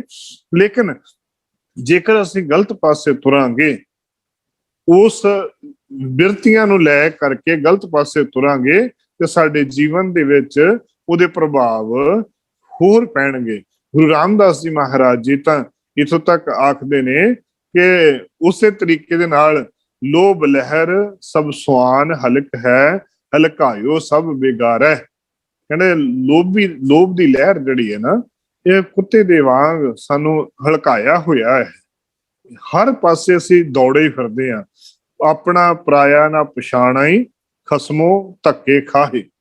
ਲੋਭੀ ਇਨਸਾਨ ਆਪਣੇ ਪਰਾਏ ਦੀ ਪਹਿਚਾਣ ਨਹੀਂ ਰੱਖਦਾ, ਬਸ ਸਹੀ ਗਲਤ ਦੀ ਵੀ ਉਹਨੂੰ ਸੋਝ ਹੀ ਨਹੀਂ ਰਹਿ ਜਾਂਦੀ। ਜਦੋਂ ਲੋਭੀ ਹੋ ਜਾਂਦਾ ਹੈ ਉਦੋਂ ਮਨ ਨਹੀਂ। ਹੁਣ ਉਦਾਹਰਣ ਦੇ ਤੌਰ ਦੇ ਉੱਤੇ ਐਵੇਂ ਕਹਿ ਲਈਏ ਕਿ ਬਾਦਸ਼ਾਹ ਜਹਾਂਗੀਰ, ਬਾਦਸ਼ਾਹ ਅਕਬਰ ਬਾਦਸ਼ਾਹ ਜਾਂ ਆਪਣੇ ਔਰੰਗਜ਼ੇਬ ਬਾਦਸ਼ਾਹ, ਇਹਨਾਂ ਨੇ ਆਪਣੇ ਗੱਦੀ ਦੇ ਉੱਤੇ ਬਹਿਣ ਵਾਸਤੇ ਇਹਨਾਂ ਨੇ ਆਪਣੇ ਭਰਾਵਾਂ ਨੂੰ ਮਾਰਿਆ, ਨਿਆਣਿਆਂ ਨੂੰ, ਰਿਸ਼ਤੇਦਾਰਾਂ ਨੂੰ ਕਤਲ ਕਰਵਾ ਦਿੱਤੇ, ਇਹਨਾਂ ਨੇ ਦੀਵਾਰਾਂ ਦੇ ਵਿੱਚ ਚਿਣਵਾ ਕਰਕੇ, ਕਾਲ ਕੋਠੜੀਆਂ ਚ ਪਾ ਪਾ ਕੇ, ਜ਼ਹਿਰਾਂ ਦੇ ਕੇ ਮਰਵਾ ਦੇਣਾ ਕੀਤੇ। ਉਹਦਾ ਕਾਰਨ ਕੀ ਸੀ? ਤਖਤ ਦਾ ਲੋਭ, ਆਪਣੇ ਰਾਜ ਸੱਤਾ ਬਣਾਉਣ ਦਾ ਲੋਭ। ਤੇ ਉਹ ਲੋਭੀ ਭੱਖ ਨਾ ਪਛਾਣ ਆਈ, ਉਹ ਆਪਣੇ ਆਪ ਨੂੰ ਸਹੀ, ਮੇਰਾ ਰਿਸ਼ਤੇਦਾਰ ਕੌਣ ਹੈ, ਮੇਰਾ ਸੱਜਣ ਕਿਹੜਾ ਹੈ, ਮੇਰਾ ਬੇਲੀ ਕਿਹੜਾ ਹੈ, ਸਿਰਫ ਉਹਨਾਂ ਨੂੰ ਕੁਛ ਨਹੀਂ ਦਿਖਦਾ। ਸਿਰਫ ਤੇ ਸਿਰਫ ਉਹਨਾਂ ਦਿਖਦਾ ਆ ਕਿ ਮੇਰਾ ਮਤਲਬ ਕਿੱਥੋਂ ਨਿਕਲਦਾ ਹੈ, ਲੋਭ ਕੀ ਹੈ, ਮੇਰੇ ਵਾਸਤੇ ਕੀ ਫਾਇਦਾ ਆ। ਭਗਤ ਨਾਮਦੇਵ ਜੀ ਬੜਾ ਸੋਹਣਾ ਫਰਮਾਉਂਦੇ ਨੇ, ਆਂਦੇ ਲੋਭ ਲਹਿਰ ਅਤ ਨੀਚਰ ਬਾਜੈ, ਕਾਇਆ ਡੂਬੈ ਕੇਸਵਾ, ਸੰਸਾਰ ਸਮੁੰਦੇ ਤਾਰ ਗੋਬਿੰਦੇ, ਤਾਰ ਲੈ ਬਾਪ ਬੀਠ ਲਾਹੇ। ਪ੍ਰਮਾਤਮਾ ਇਹ ਜਿਹੜੀ ਲੋਭ ਦੀ ਲਹਿਰ ਹੈ ਨਾ, ਇਹਦੇ ਵਿੱਚ ਸਾਰੇ ਡੁੱਬਦੇ ਜਾ ਰਹੇ ਆ। ਮਾਲਕਾ ਰਹਿਮਤ ਕਰ, ਇਸ ਕਾਇਆ ਨੂੰ ਬਚਾ ਲੈ, ਇਸ ਸੰਸਾਰ ਦੇ ਵਿੱਚੋਂ ਤਾਰ ਕੇ ਸਾਨੂੰ ਇਸ ਵਿਕਾਰਾਂ ਰੂਪੀ ਲੋਭ ਰੂਪੀ ਵਿੱਚੋਂ ਬਚਾ ਲੈ। ਗੁਰਬਾਣੀ ਸਪਸ਼ਟ ਕਰਦੀ ਹੈ ਕਿ ਆਪਣੇ ਲੋਭ ਕੋ ਕੀਨੋ ਮੀਤ। ਅਸੀਂ ਸਾਰੇ ਇੱਕ ਦੂਜੇ ਨੂੰ ਜਿਹੜੇ ਸੱਜਣ ਬੇਲੀ ਬਣਦੇ ਆ, ਆਪਣੇ ਆਪਣੇ ਲੋਭਾਂ ਦੇ ਕਰਕੇ ਹੀ ਸਵਾਰਥੀ ਹੋ ਕੇ ਮੇਲ ਜੋਲ ਵੱਧਦਾ ਹੈ। ਲੇਕਿਨ ਜੇਕਰ ਅਸੀਂ ਸਵਾਰਥ ਤੋਂ ਉੱਚੇ ਉੱਠ ਕੇ ਅਸੀਂ ਇੱਕ ਦੂਜੇ ਨਾਲ ਮਿਲਾਪ ਬਣਾਈਏ ਤੇ ਉੱਥੇ ਪ੍ਰੇਮ ਬਣੇਗਾ, ਉੱਥੇ ਸਨੇਹ ਹੋਵੇਗਾ। ਜਦੋਂ ਕਿਸੇ ਲੋਭ ਤੋਂ ਉੱਪਰ ਉੱਠ ਕਰਕੇ, ਜਦੋਂ ਅਸੀਂ ਲਾਲਚ ਲਾਲਸਾ ਤੋਂ ਉੱਪਰ ਉੱਠ ਕਰਕੇ ਕਿਸੇ ਦੇ ਨਾਲ ਸਨੇਹ ਪਾਵਾਂਗੇ, ਦੋਸਤੀ ਪਾਵਾਂਗੇ, ਤੇ ਉਹ ਸਨੇਹ ਇੱਕ ਰੱਬੀ ਪਿਆਰ ਬਣ ਜਾਵੇਗਾ। ਦੇਖੋ ਦੁਨੀਆਦਾਰੀ ਦੇ ਅੰਦਰ ਅਸੀਂ ਸੱਜਣ ਬੇਲੀਆਂ ਦੇ ਨਾਲ, ਜਿਹੜਾ ਯਾਰਾਂ ਦੋਸਤਾਂ ਦੇ ਨਾਲ ਪਿਆਰ ਹੁੰਦਾ ਹੈ, ਸੱਜਣ ਬੇਲੀਆਂ ਨਾਲ ਪਿਆਰ ਹੁੰਦਾ, ਉੱਥੇ ਲੋਭ ਨਹੀਂ ਹੁੰਦਾ। ਹੁਣ ਉਦਾਹਰਣ ਦੇ ਤੌਰ ਦੇ ਉੱਤੇ ਭਗਤ ਪ੍ਰਹਿਲਾਦ ਨੇ, ਭਗਤ ਧਰੂ ਨੇ ਪਰਮਾਤਮਾ ਨਾਲ ਸਨੇਹ ਪਾਇਆ, ਉੱਥੇ ਕੋਈ ਲੋਭ ਨਹੀਂ ਸੀ, ਉੱਥੇ ਕੋਈ ਲਾਲਚ ਨਹੀਂ ਸੀ, ਕੋਈ ਲਾਲਸਾ ਨਹੀਂ ਸੀ, ਉਹ ਤਾਂ ਸਿਰਫ ਤੇ ਸਿਰਫ ਪਰਮਾਤਮਾ ਨਾਲ ਲੋਭ ਸੀ। ਭਗਤ ਕਬੀਰ ਜੀ, ਰਵਿਦਾਸ ਜੀ, ਫਰੀਦ ਜੀ, ਇਹਨਾਂ ਕੋਈ ਦੁਨੀਆਦਾਰੀ ਤੋਂ ਉੱਪਰ ਉੱਠ ਕਰਕੇ ਇਹਨਾਂ ਨੇ ਪਰਮਾਤਮਾ ਨਾਲ ਲੋਭ ਕੀਤਾ, ਪਿਆਰ ਕੀਤਾ। ਲੋਭ ਜਿਹੜਾ ਹੈ ਬਾਅਦ ਦੇ ਵਿੱਚ ਜਦੋਂ ਅਸੀਂ ਲਾਲਸਾ ਤੋਂ ਉੱਪਰ ਉੱਠ ਕੇ ਜਦੋਂ ਕਰਾਂਗੇ, ਉਹ ਪ੍ਰੀਤ ਦਾ ਰੂਪ, ਪਿਆਰ ਦਾ ਰੂਪ ਧਾਰਨ ਕਰ ਜਾਂਦਾ। ਵਿਕਾਰ ਜਿਹੜੇ ਨੇ ਜਦੋਂ ਅਸੀਂ ਉਹਨਾਂ ਵਿਕਾਰਾਂ ਨੂੰ ਦੂਸਰਾ ਰੂਪ ਦੇ ਦੇਵਾਂਗੇ, ਉਹ ਵਿਕਾਰ ਵਿਕਾਰ ਨਹੀਂ ਰਹਿ ਜਾਣਗੇ, ਬਲਕਿ ਉਹ ਸਾਡੀਆਂ ਪ੍ਰਕਿਰਤੀਆਂ ਦੇ ਵਿੱਚ ਸਹਾਇਕ ਹੋ ਕੇ ਪਰਮਾਤਮਾ ਨਾਲ ਜੁੜਨ ਦੇ ਵਿੱਚ ਸਹਾਇਕ ਹੋਵਣਗੇ। ਕਿਉਂਕਿ ਲੋਭੀ ਕਾ ਵੇਸਾ ਨਾ ਕੀਚੈ ਜੇ ਕਾ ਪਲ ਵਸਾਏ, ਗੁਰਬਾਣੀ ਦੇ ਅੰਦਰ ਇੱਕ ਨਹੀਂ ਅਨੇਕਾਂ ਪਰਮਾਤਮਾ ਨੇ ਇਹੋ ਜਿਹੇ ਪ੍ਰਮਾਣ ਦਿੱਤੇ ਨੇ ਜਿਨ੍ਹਾਂ ਦੇ ਨਾਲ ਅਸੀਂ ਇਸ ਲੋਭ ਦੇ ਬਾਰੇ ਵਿਚਾਰ ਕਰ ਸਕਦੇ ਹਾਂ। ਜਿੱਥੋਂ ਤੱਕ ਵਾਹ ਚੱਲਦੀ ਲੋਭੀ ਦੀ ਯਕੀਨ ਨਹੀਂ ਕੀਤਾ ਜਾਂਦਾ, ਕੋਈ ਵਿਰਲਾ ਹੀ ਸੂਰਮਾ ਹੈ ਜਿਹੜਾ ਗੁਰਬਾਣੀ ਦੀ ਰੋਸ਼ਨੀ ਦੇ ਵਿੱਚ ਪਰਮਾਤਮਾ ਦੀ ਬਖਸ਼ਿਸ਼ ਦੇ ਵਿੱਚ ਲੱਗ ਕਰਕੇ ਆਪਣੇ ਜੀਵਨ ਨੂੰ ਵਿਵੇਕ ਬੁੱਧ ਵੱਲ ਤੋਰਦਾ ਹੈ, ਲੋਭ ਨੂੰ ਸੇਵਾ ਦੇ ਵਿੱਚ ਬਦਲਦਾ ਹੈ। ਲੋਭ ਨੂੰ ਸੇਵਾ, ਸਹਾਇਤਾ, ਸਿਮਰਨ, ਲੋਕ ਭਲਾਈ ਆਦਿਕ ਸੁਚੱਜੇ ਕਾਰਜਾਂ ਸੰਜਮਾ ਹਿੱਤ ਲਈ ਵਰਤਿਆ ਜਾ ਸਕਦਾ ਹੈ। ਇਹ ਵਿਵੇਕ ਬੁੱਧ ਕਿੱਥੋਂ ਮਿਲਣੀ ਆ? ਸਤਿਗੁਰੂ ਦੀ ਸ਼ਰਨ ਦੇ ਵਿੱਚੋਂ ਹੀ ਪ੍ਰਾਪਤ ਹੋਣੀ ਹੈ। ਦੇਖੋ, ਹਰੇਕ ਚੀਜ਼ ਦਾ, ਜੇਕਰ ਸੱਪ ਦੀ ਜ਼ਹਿਰ ਦੇ ਨਾਲ ਬੰਦਾ ਮਰਦਾ ਹੈ ਤੇ ਸੱਪ ਦੀ ਜ਼ਹਿਰ ਦੇ ਨਾਲ ਹੀ ਇਨਸਾਨ ਬਚਦਾ ਵੀ ਹੈ। ਹਰੇਕ ਜੇਕਰ ਵਿਕਾਰ ਨੇ, ਉਹਨਾਂ ਵਿਕਾਰਾਂ ਤੋਂ ਪ੍ਰਮਾਤਮਾ ਨਾਲ ਜੁੜਨ ਦਾ ਵੀ ਨਾਲ ਹੀ ਗੁਰੂ ਪਾਤਸ਼ਾਹ ਨੇ ਸਾਧਨ ਦੇਣਾ ਕੀਤਾ ਹੈ। ਪੂੰਜੀ ਪਾਪ ਲੋਭ ਕੀ ਕੀਤ, ਮੈਂ ਪਾਪ ਦੀ ਪੂੰਜੀ ਇਕੱਠੀ ਬੇਸ਼ੱਕ ਕਰਦਾ ਪਿਆ ਹਾਂ। ਕਰ ਕਰ ਕਿਰਿਆ ਚਾਰ ਵਧਾਏ, ਮਨ ਪਾਖੰਡ ਮਨ ਕਰਮ ਕਪਟ ਲੋਭਾਈਆ, ਬੇਸ਼ਵਾ ਕੇ ਘਰ ਬੇਟਾ ਜਨਮਿਆ ਪਿਤਾ ਤਾਹੇ ਕਿਆ ਨਾਮ ਸੋ ਦਈਆ। ਪਰ ਜੇਕਰ ਇਨਸਾਨ ਧਾਰਮਿਕ ਕਰਮਾਂ ਦੇ ਕਰਕੇ ਲੋਭੀ ਬਣ ਕਰਕੇ ਇਨਸਾਨ ਬੇਸ਼ੱਕ ਪਹਿਰਾਵੇ ਧਾਰਮਿਕ ਪਾਣ ਲਵੇ, ਲੇਕਿਨ ਲੋਭੀ ਦੀ ਬਿਰਤੀ ਨਾ ਜਾਵੇ ਤਾਂ ਜੇਕਰ ਵੇਸਵਾ ਦੇ ਘਰ ਕੋਈ ਬੱਚਾ ਜਨਮ ਲੈਂਦਾ ਹੈ ਤੇ ਉਹਦਾ ਨਾਂ ਕੀ ਦਿੱਤਾ ਜਾਂਦਾ, ਉਹਦੇ ਪਿਓ ਦਾ ਕੀ ਨਾਂ ਹੋਵੇਗਾ, ਕੋਈ ਦੱਸ ਨਹੀਂ ਸਕਦਾ। ਬਸ ਉਸੇ ਤਰੀਕੇ ਦੇ ਨਾਲ ਜੇਕਰ ਅਸੀਂ ਸੱਚੇ ਸਤਿਗੁਰੂ ਨੂੰ ਛੱਡ ਕਰਕੇ ਸਿਰਫ ਤੇ ਸਿਰਫ ਧਾਰਮਿਕ ਪਹਿਰਾਵੇ ਪਹਿਨ ਕਰਕੇ ਲੋਭੀ ਬਿਰਤੀਆਂ ਦੇ ਨਾਲ ਅਸੀਂ ਆਪਣੇ ਜੀਵਨ ਨੂੰ ਕਰਾਂਗੇ ਤੇ ਸਾਨੂੰ ਕਦੀ ਵੀ ਪ੍ਰਮਾਤਮਾ ਦੇ ਦਰ ਦੇ ਉੱਤੇ ਪ੍ਰਾਪਤੀ ਨਹੀਂ ਹੋ ਸਕਦੀ। ਜੇਕਰ ਪ੍ਰਮਾਤਮਾ ਦੇ ਨਾਲ ਮਿਲਣਾ ਹੈ ਤੇ ਉਸ ਸਮੇਂ ਕੀ ਕਰਨਾ ਪਵੇਗਾ? ਦੇਖ ਕੁਟੰਬ ਸਭ ਮੋਹ ਲੋਭਾਣਾ, ਚਲਦਿਆਂ ਨਾਲ ਨਾ ਜਾਈ, ਸਤਿਗੁਰ ਸੇਵ ਗੁਣ ਨਿਧਾਨ ਪਾਇਆ, ਤਿਸਕੀ ਕੀਮਤ ਪਾਈ ਨਾ ਪਾਈ। ਕਹਿਣ ਲੱਗੇ ਜੇਕਰ ਸਿਰਫ ਤੇ ਸਿਰਫ ਲੋਭ ਘਰ ਪਰਿਵਾਰ ਕੁਟੰਬ ਵੱਲ ਦੇਖਦਿਆਂ ਹੋਇਆਂ ਜੇਕਰ ਅਸੀਂ ਲੋਭੀ ਬਿਰਤੀ ਚ ਰਹਿ ਕਰਕੇ ਹੀ ਆਪਣਾ ਜੀਵਨ ਇਸੇ ਤਰੀਕੇ ਨਾਲ ਗਵਾ ਲਵਾਂਗੇ ਤੇ ਫਿਰ ਪ੍ਰਮਾਤਮਾ ਦਰ ਤੇ ਕਿੱਦਾਂ ਪਵਾਂਗੇ? ਹਾਂ, ਜੇਕਰ ਪ੍ਰਮਾਤਮਾ ਦੇ ਦਰ ਦੇ ਉੱਤੇ ਪੈਣਾ ਹੈ ਤੇ ਸਤਿਗੁਰ ਸੇਵ ਗੁਣ ਨਿਧਾਨ ਪਾਇਆ ਤਿਸਕੀ ਕੀਮ ਨਾ ਪਾਈ। ਕਹਿੰਦੇ ਲੇਕਿਨ ਜੇਕਰ ਕਿਤੇ ਵਾਹਿਗੁਰੂ ਮਿਹਰ ਕਰਦੇ ਨਾ, ਸੱਚਾ ਸਤਿਗੁਰੂ ਮਿਲ ਜਾਵੇ ਨਾ, ਤੇ ਸੱਚਾ ਸਤਿਗੁਰੂ ਇੰਨੀ ਕੁ ਬਖਸ਼ਿਸ਼ ਕਰ ਦਿੰਦਾ ਹੈ ਕਿ ਉਹਦੀ ਕੀਮਤ ਨਹੀਂ ਪਾਈ ਜਾ ਸਕਦੀ, ਉਹਦੀ ਬਿਆਨੀ ਨਹੀਂ ਜਾ ਸਕਦੀ। ਜੇਕਰ ਉਹੀ ਇਨਸਾਨ ਪ੍ਰਮਾਤਮਾ ਨਾਲ ਜੁੜ ਕੇ ਉਸ ਵਿਕਾਰ ਨੂੰ ਸੱਚੇ ਮਾਰਗ ਦੇ ਵੱਲ ਤੁਰਨ ਦੇ ਵਾਸਤੇ ਪਾ ਦਿੰਦਾ ਹੈ।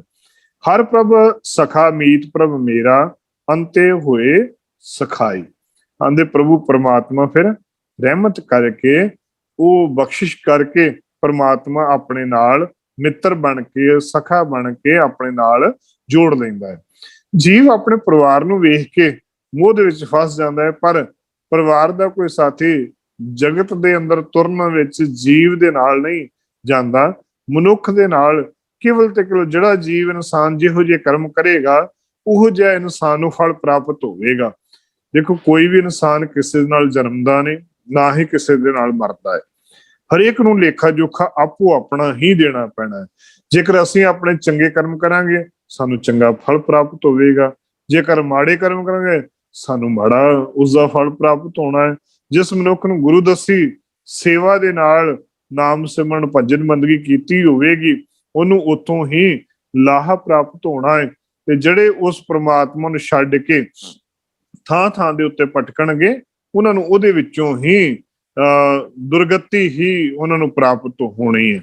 ਭਗਤ ਜੈਦੇਵ ਜੀ ਵੀ ਆਖਣਾ ਕਰਦੇ ਨੇ ਕਿ ਜੇਕਰ ਤੂੰ ਜਮ ਨੂੰ ਜਿੱਤਣਾ ਚਾਹੁੰਦਾ ਹੈ ਤੇ ਆਪਣੇ ਜੀਵਨ ਦੇ ਅੰਦਰ ਸੁਖ ਚਾਹੁੰਦਾ ਹੈ ਤੇ ਲੋਭਾਂ ਦਾ ਵਿਕਾਰ ਛੱਡ ਕੇ ਪਰ ਘਰ ਵਾਸਤੇ ਪਰ ਤਨ ਵਾਸਤੇ, ਪਰ ਆਚਰਣ ਵਾਸਤੇ ਮਰਿਆਦਾ ਤੋਂ ਉਲਟ ਨਾ ਹੋ। ਤੂੰ ਆਪਣੇ ਜੀਵਨ ਦੇ ਅੰਦਰ ਸਿੱਧੇ ਰਸਤੇ ਦੇ ਉੱਤੇ ਪੈ ਕੇ ਇਹਨਾਂ ਵਿਕਾਰਾਂ ਨੂੰ ਤਿਆਗ ਕਰਕੇ, ਦੇਖੋ ਗੁਰੂ ਪਾਤਸ਼ਾਹ ਨੇ ਬੜਾ ਸੌਖਾ ਜਿਹਾ ਤਰੀਕਾ ਦੱਸਿਆ। ਗੁਰਦੇਵ ਪਾਤਸ਼ਾਹ ਨੇ 5 ਕਕਾਰਾਂ ਨੂੰ ਇੱਕ ਵਰਦੀ ਦਾ ਰੂਪ ਦਿੱਤਾ। ਉਹਨਾਂ ਦਾ ਕਾਰਨ ਕੀ ਸੀ ਕਿ ਇਨਸਾਨ ਨਾ ਕਿਸੇ ਦਾ ਮਾੜਾ ਕਰੇ। ਕੜਾ ਪਹਿਨਾ ਦੇਣਾ ਕੀਤਾ ਕਿ ਸੱਜੇ ਹੱਥ ਨਾਲ ਕਿਸੇ ਨਾਲ ਤੂੰ ਅਤਿਆਚਾਰ ਨਹੀਂ ਕਰਨਾ, ਮਾੜਾ ਕੰਮ ਨਹੀਂ ਕਰਨਾ, ਗਲਤ ਕਾਰਜ ਨਹੀਂ ਕਰਨਾ। ਕਛਹਿਰਾ ਦਿੱਤਾ ਜਤ ਸਤ ਦਾ ਪ੍ਰਤੀਕ। ਕਿਰਪਾਨ ਦਿੱਤੀ ਇਹਨਾਂ ਨੇ ਕਿ ਕਿਸੇ ਨਿਰਦਈ ਦਾ ਜ਼ੁਲਮ ਨਾ ਸਹਾਰੀ ਤੇ ਨਾ ਕਿਸੇ ਦੇ ਉੱਤੇ ਜ਼ੁਲਮ ਕਰੀ। ਸੌਖੇ ਜਿਹੇ ਤਰੀਕੇ ਦੇ ਨਾਲ ਉਹਨਾਂ ਸਮਝਾ ਦੇਣਾ ਕੀਤਾ ਕਿ ਇਹਨਾਂ ਵਿਕਾਰਾਂ ਤੋਂ ਬਚ ਕੇ ਰਹੀ ਤੇ ਕੇਸ ਤੈਨੂੰ ਪ੍ਰਮਾਤਮਾ ਦੀ ਦਾਤ ਹੈ ਤੇ ਇਹਨਾਂ ਨੂੰ ਕੇਸਾਂ ਨੂੰ ਸੰਭਾਲਣ ਵਾਸਤੇ ਕੰਘੀ ਦੀ ਦਾਤ ਵੀ ਦਿੱਤੀ ਕਿ ਤੂੰ ਇਹਨਾਂ ਨੂੰ ਸਾਫ਼ ਵੀ ਰੱਖਣਾ ਹੈ।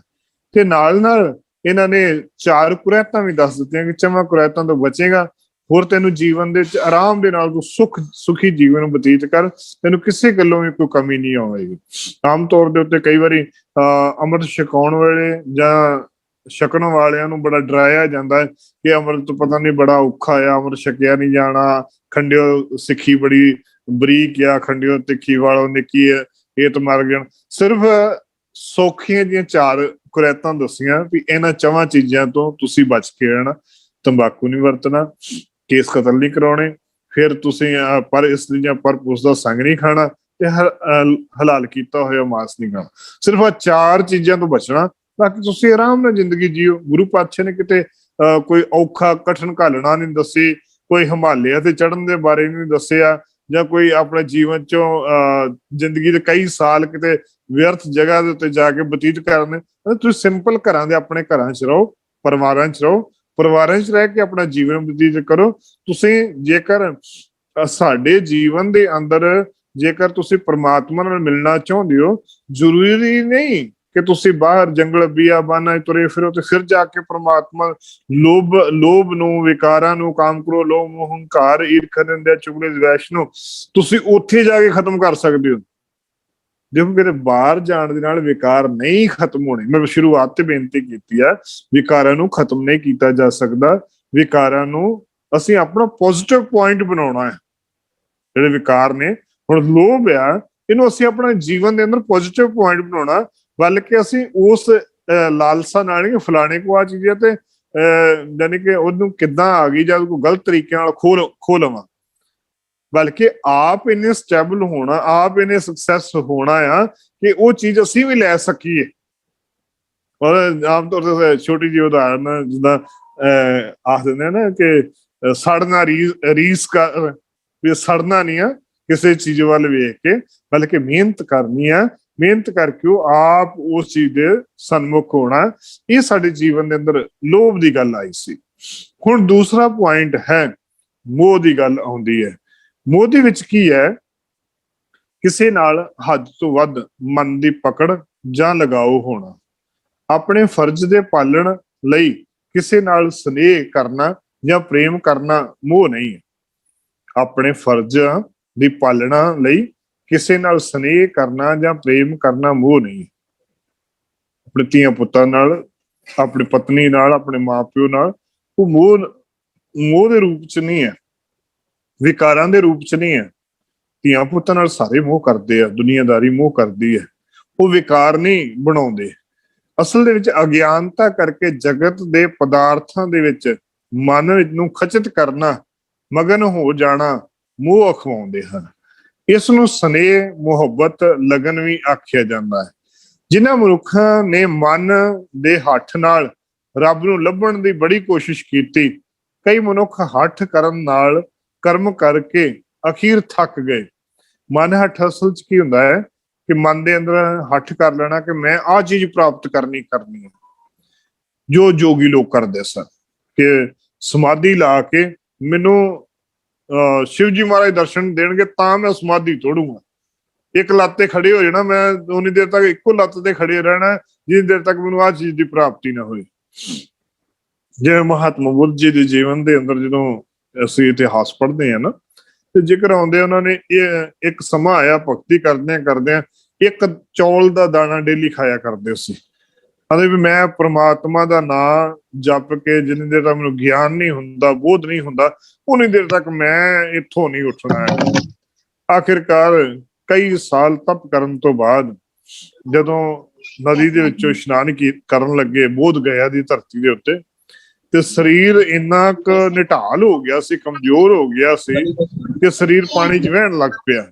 ਤੇ ਉਹ ਫੜਦਿਆਂ ਟਹਿਣੀ ਦੇ ਨਾਲ ਫੜ ਕੇ ਤੇ ਆਪਣੇ ਸਰੀਰ ਨੂੰ ਬੜੇ ਜ਼ੋਰ ਨਾਲ ਬਾਹਰ ਕੱਢਿਆ। ਕਹਿਣ ਲੱਗੇ ਜੇਕਰ ਮਨ ਦੇ ਵਿੱਚ ਇਹ ਖਿਆਲ ਆਇਆ, ਮਨ ਦੇ ਅੰਦਰ ਇਹ ਬੋਧ ਆਇਆ, ਗਿਆਨ ਆਇਆ ਕਿ ਜੇਕਰ ਮੈਂ ਇਸ ਛੋਟੀ ਜਿਹੀ ਨਦੀ ਦੇ ਵਿੱਚੋਂ ਹੀ ਆਪਣੇ ਸਰੀਰ ਨੂੰ ਨਹੀਂ ਕੱਢ ਸਕਿਆ ਤੇ ਪ੍ਰਮਾਤਮਾ ਦੇ ਦਰ ਦੇ ਉੱਤੇ ਮੈਂ ਕਿਵੇਂ ਪਹੁੰਚੂਗਾ, ਇਸ ਭਵ ਸਾਗਰ ਦੇ ਵਿੱਚੋਂ ਮੈਂ ਕਿਵੇਂ ਬਾਹਰ ਨਿਕਲੂਗਾ। ਗਿਆਨ ਹੋ ਗਿਆ, ਫਿਰ ਉਹ ਸਿੱਧੇ ਰਸਤੇ ਉੱਤੇ ਤੁਰ ਕੇ ਪ੍ਰਮਾਤਮਾ ਦੇ ਬੋਧ ਦੁਨੀਆਂ ਨੂੰ ਦੇਣ ਲੱਗ ਪਏ। ਪ੍ਰਮਾਤਮਾ ਦੀ ਸੱਚਾਈ ਦੇ ਬਾਰੇ ਲੋਕਾਂ ਨੂੰ ਦੱਸਣਾ ਸ਼ੁਰੂ ਕਰ ਦਿੱਤਾ ਕਿ ਸਰੀਰ ਦੇ ਕਰਕੇ ਇਨਸਾਨ ਆਖੇ ਕਿ ਮੈਂ ਹੱਠ ਕਰ ਲਵਾਂ, ਜਪ ਕਰ ਲਵਾਂ, ਤਪ ਕਰ ਲਵਾਂ ਕਿ ਮੈਨੂੰ ਆਹ ਪ੍ਰਾਪਤੀ ਹੋ ਜਾਏਗੀ। ਤੇ ਮੈਨੂੰ ਜਿਵੇਂ ਆਪਾਂ ਹਿੰਦੂਤਵ ਜਾਂ ਪੁਰਾਤਨ ਗ੍ਰੰਥਾਂ ਦੇ ਵਿੱਚ ਪੜ੍ਹਦੇ ਹਾਂ ਕਿ ਰਾਵਣ ਨੇ ਜਪ ਤਪ ਕਰਕੇ ਜਾਂ ਹਰਨਾਕਸ਼ ਨੇ ਜਪ ਤਪ ਕਰਕੇ ਵਰ ਪ੍ਰਮਾਤਮਾ ਕੋ ਮੰਗੇ ਸੀ, ਨਾ ਮੈਂ ਦਿਨੇ ਮਰਾਂ, ਨਾ ਰਾਤ ਮਰਾਂ, ਨਾ ਅੰਦਰ ਮਰਾਂ, ਨਾ ਬਾਹਰ ਮਰਾਂ, ਇਤਿਆਦਿਕ ਸਾਰੇ ਉਹਨਾਂ ਨੇ ਜਪ ਤਪ ਮੰਗੇ, ਜਪ ਤਪ ਕਰਕੇ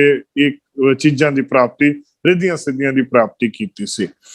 ਹੁਣ ਉਹੀ ਗੱਲ ਆਖਣ ਲੱਗੇ ਕਿ ਮਨ ਹੱਠ ਕਰਨ ਦੇ ਨਾਲ ਕਈ ਭੇਖ ਕਰਕੇ ਵੀ ਭਟਕਦੇ ਹਨ, ਮਾਇਆ ਦੇ ਮੋਹ ਵਿੱਚ ਦੁੱਖ ਉਠਾਉਂਦੇ ਹਨ। ਲੇਕਿਨ ਸਤਿਗੁਰੂ ਨੇ ਸਮਝਾਇਆ ਕਿ ਰਿੱਧੀਆਂ ਸਿੱਧੀਆਂ ਜਿਹੜੀਆਂ ਨੇ ਸਿਰਫ ਨਿਰੋਲ ਮੋਹ ਦਾ ਰੂਪ ਹੈ। ਇਹ ਸਾਰੇ ਹੀ ਹਰੀ ਪ੍ਰਮਾਤਮਾ ਸਾਰਿਆਂ ਦੇ ਵਿੱਚ ਵਸਦਾ ਹੈ। ਅੱਗੇ ਵੀ ਇੱਕਦਮ ਜਿਸ ਦਿਨ ਅਸੀਂ ਰਿੱਧੀਆਂ ਸਿੱਧੀਆਂ ਦੀ ਗੱਲ ਕੀਤੀ ਸੀ ਕਿ ਅਸਲ ਦੇ ਵਿੱਚ ਅਸੀਂ ਆਮ ਇਨਸਾਨ ਹੈ। ਜਦੋਂ ਅਸੀਂ ਪ੍ਰਮਾਤਮਾ ਦਾ ਨਾਮ ਜਪਦੇ, ਪ੍ਰਮਾਤਮਾ ਸਾਨੂੰ ਬਖਸ਼ਿਸ਼ਾਂ ਕਰਦਾ ਹੈ, ਉਹ ਰਿੱਧੀਆਂ ਸਿੱਧੀਆਂ ਦੇ ਰੂਪ ਚ ਦਿੰਦਾ ਹੈ। ਦੁਨੀਆਦਾਰੀ ਦੇ ਲੋਕ ਜ਼ਿਆਦਾਤਰ ਰਿੱਧੀਆਂ ਸਿੱਧੀਆਂ ਦੇ ਵਿੱਚ ਆਣ ਕੇ ਹੀ ਉਲਝਣਾ ਜਾਣ ਕੇ ਖਤਮ ਹੋ ਜਾਂਦੇ ਨੇ। ਲੇਕਿਨ ਇਹਨਾਂ ਤੋਂ ਕੋਈ ਵਿਰਲੇ ਜਾਂ ਨਹੀਂ ਜਿਹੜੇ ਉੱਪਰ ਨਿਕਲ ਕੇ ਪ੍ਰਮਾਤਮਾ ਨਾਲ ਜੁੜਨ ਦੀ ਕੋਸ਼ਿਸ਼ ਕਰਦੇ ਨੇ। ਸਾਹਿਬ ਕਹਿਣਗੇ ਰਿੱਧ ਸਿੱਧ ਸਭ ਮੋਹ ਹੈ, ਨਾਮ ਨਾ ਵਸੈ ਮਨ ਆਏ। ਅਤੇ ਇਹ ਰਿੱਧੀਆਂ ਸਿੱਧੀਆਂ ਸਿਰਫ ਤੇ ਸਿਰਫ ਮਨ ਨੂੰ ਮੋਹਣ ਵਾਸਤੇ, ਪ੍ਰਮਾਤਮਾ ਦਾ ਨਾਮ ਦੇ ਵਿੱਚ ਨਹੀਂ ਵਸ ਆਉਣ ਦਿੰਦੀਆਂ, ਪ੍ਰਮਾਤਮਾ ਦੇ ਚਰਨਾਂ ਦੇ ਨਾਲ ਨਹੀਂ ਜੁੜਨ ਲੱਗੀਆਂ। ਅਸਲ ਦੇ ਵਿੱਚ ਮੋਹ, ਖਿੱਚ, ਸੁਦਾ, ਲਗਨ, ਦੀਵਾਨਾਪਨ ਮਨ ਅਤੇ ਸਰੀਰ ਦਾ ਇੱਕ ਮਿਜ਼ਾਜ ਹੁੰਦਾ ਹੈ, ਜਿਸ ਨੂੰ ਆਮ ਤੌਰ ਤੇ ਪਿਆਰ ਦੀ ਭਾਵਨਾ ਜਾਂ ਕਿਸਮ ਦੇ ਰੂਪ ਵਿੱਚ ਵੇਖਿਆ ਜਾ ਸਕਦਾ ਹੈ। ਇਸ ਸਦਕਾ ਫਲਸਫੇ ਦਾ ਮਨੋਵਿਗਿਆਨਕ ਵਿੱਚ ਵਲਵਲੇ ਰੋਗ ਅਸਰ ਭਾਵਨਾ ਜਾਂ ਕਿਸਮ ਦੇ ਰੂਪ ਚ ਵੇਖਿਆ ਜਾ ਸਕਦਾ ਹੈ। ਇਹ ਸਦਕਾ ਫਲਸਫੇ ਦੇ ਮਨੋਰਥ ਵਲਵਲੇ ਦੇ ਰੂਪ ਦੇ ਸੁਭਾਅ ਨੂੰ ਲੈ ਕੇ ਸ਼ਾਖਾ ਪੈਦਾ ਹੁੰਦੀਆਂ ਨੇ। ਮੋਹ ਆਮ ਤੌਰ ਦੇ ਉੱਤੇ ਪਿਆਰ ਦੀ ਅਜਿਹੀ ਭਾਵਨਾ ਜਾਂ ਕਿਸਮ ਲਈ ਵਰਤਿਆ ਜਾਂਦਾ ਹੈ ਜੋ ਆਮ ਤੌਰ ਤੇ ਦੋਸਤੀ ਜਾਂ ਸਖਾ ਜਾਂ ਸੱਜਣ ਵਾਸਤੇ ਵੀ ਵਰਤਿਆ ਜਾਂਦਾ ਹੈ। ਅਸਲ ਦੇ ਵਿੱਚ ਮੋਹ, ਪ੍ਰੇਮ, ਪਿਆਰ, ਲਗਾਓ, ਮੋਹ, ਪਿਆਰ, ਪ੍ਰੇਮ, ਲਾਡ, ਦੁਲਾਰ ਇਹ ਪੰਜ ਵਿਕਾਰਾਂ ਵਿੱਚੋਂ ਚੌਥੇ ਕ੍ਰਮ ਦੇ ਉੱਤੇ ਰੱਖਿਆ ਗਿਆ ਹੈ। ਕਾਮ, ਕ੍ਰੋਧ, ਲੋਭ, ਮੋਹ, ਹੰਕਾਰ ਇਹ ਚੌਥੇ ਥਾਂ ਦੇ ਉੱਤੇ ਰੱਖਿਆ ਗਿਆ ਹੈ।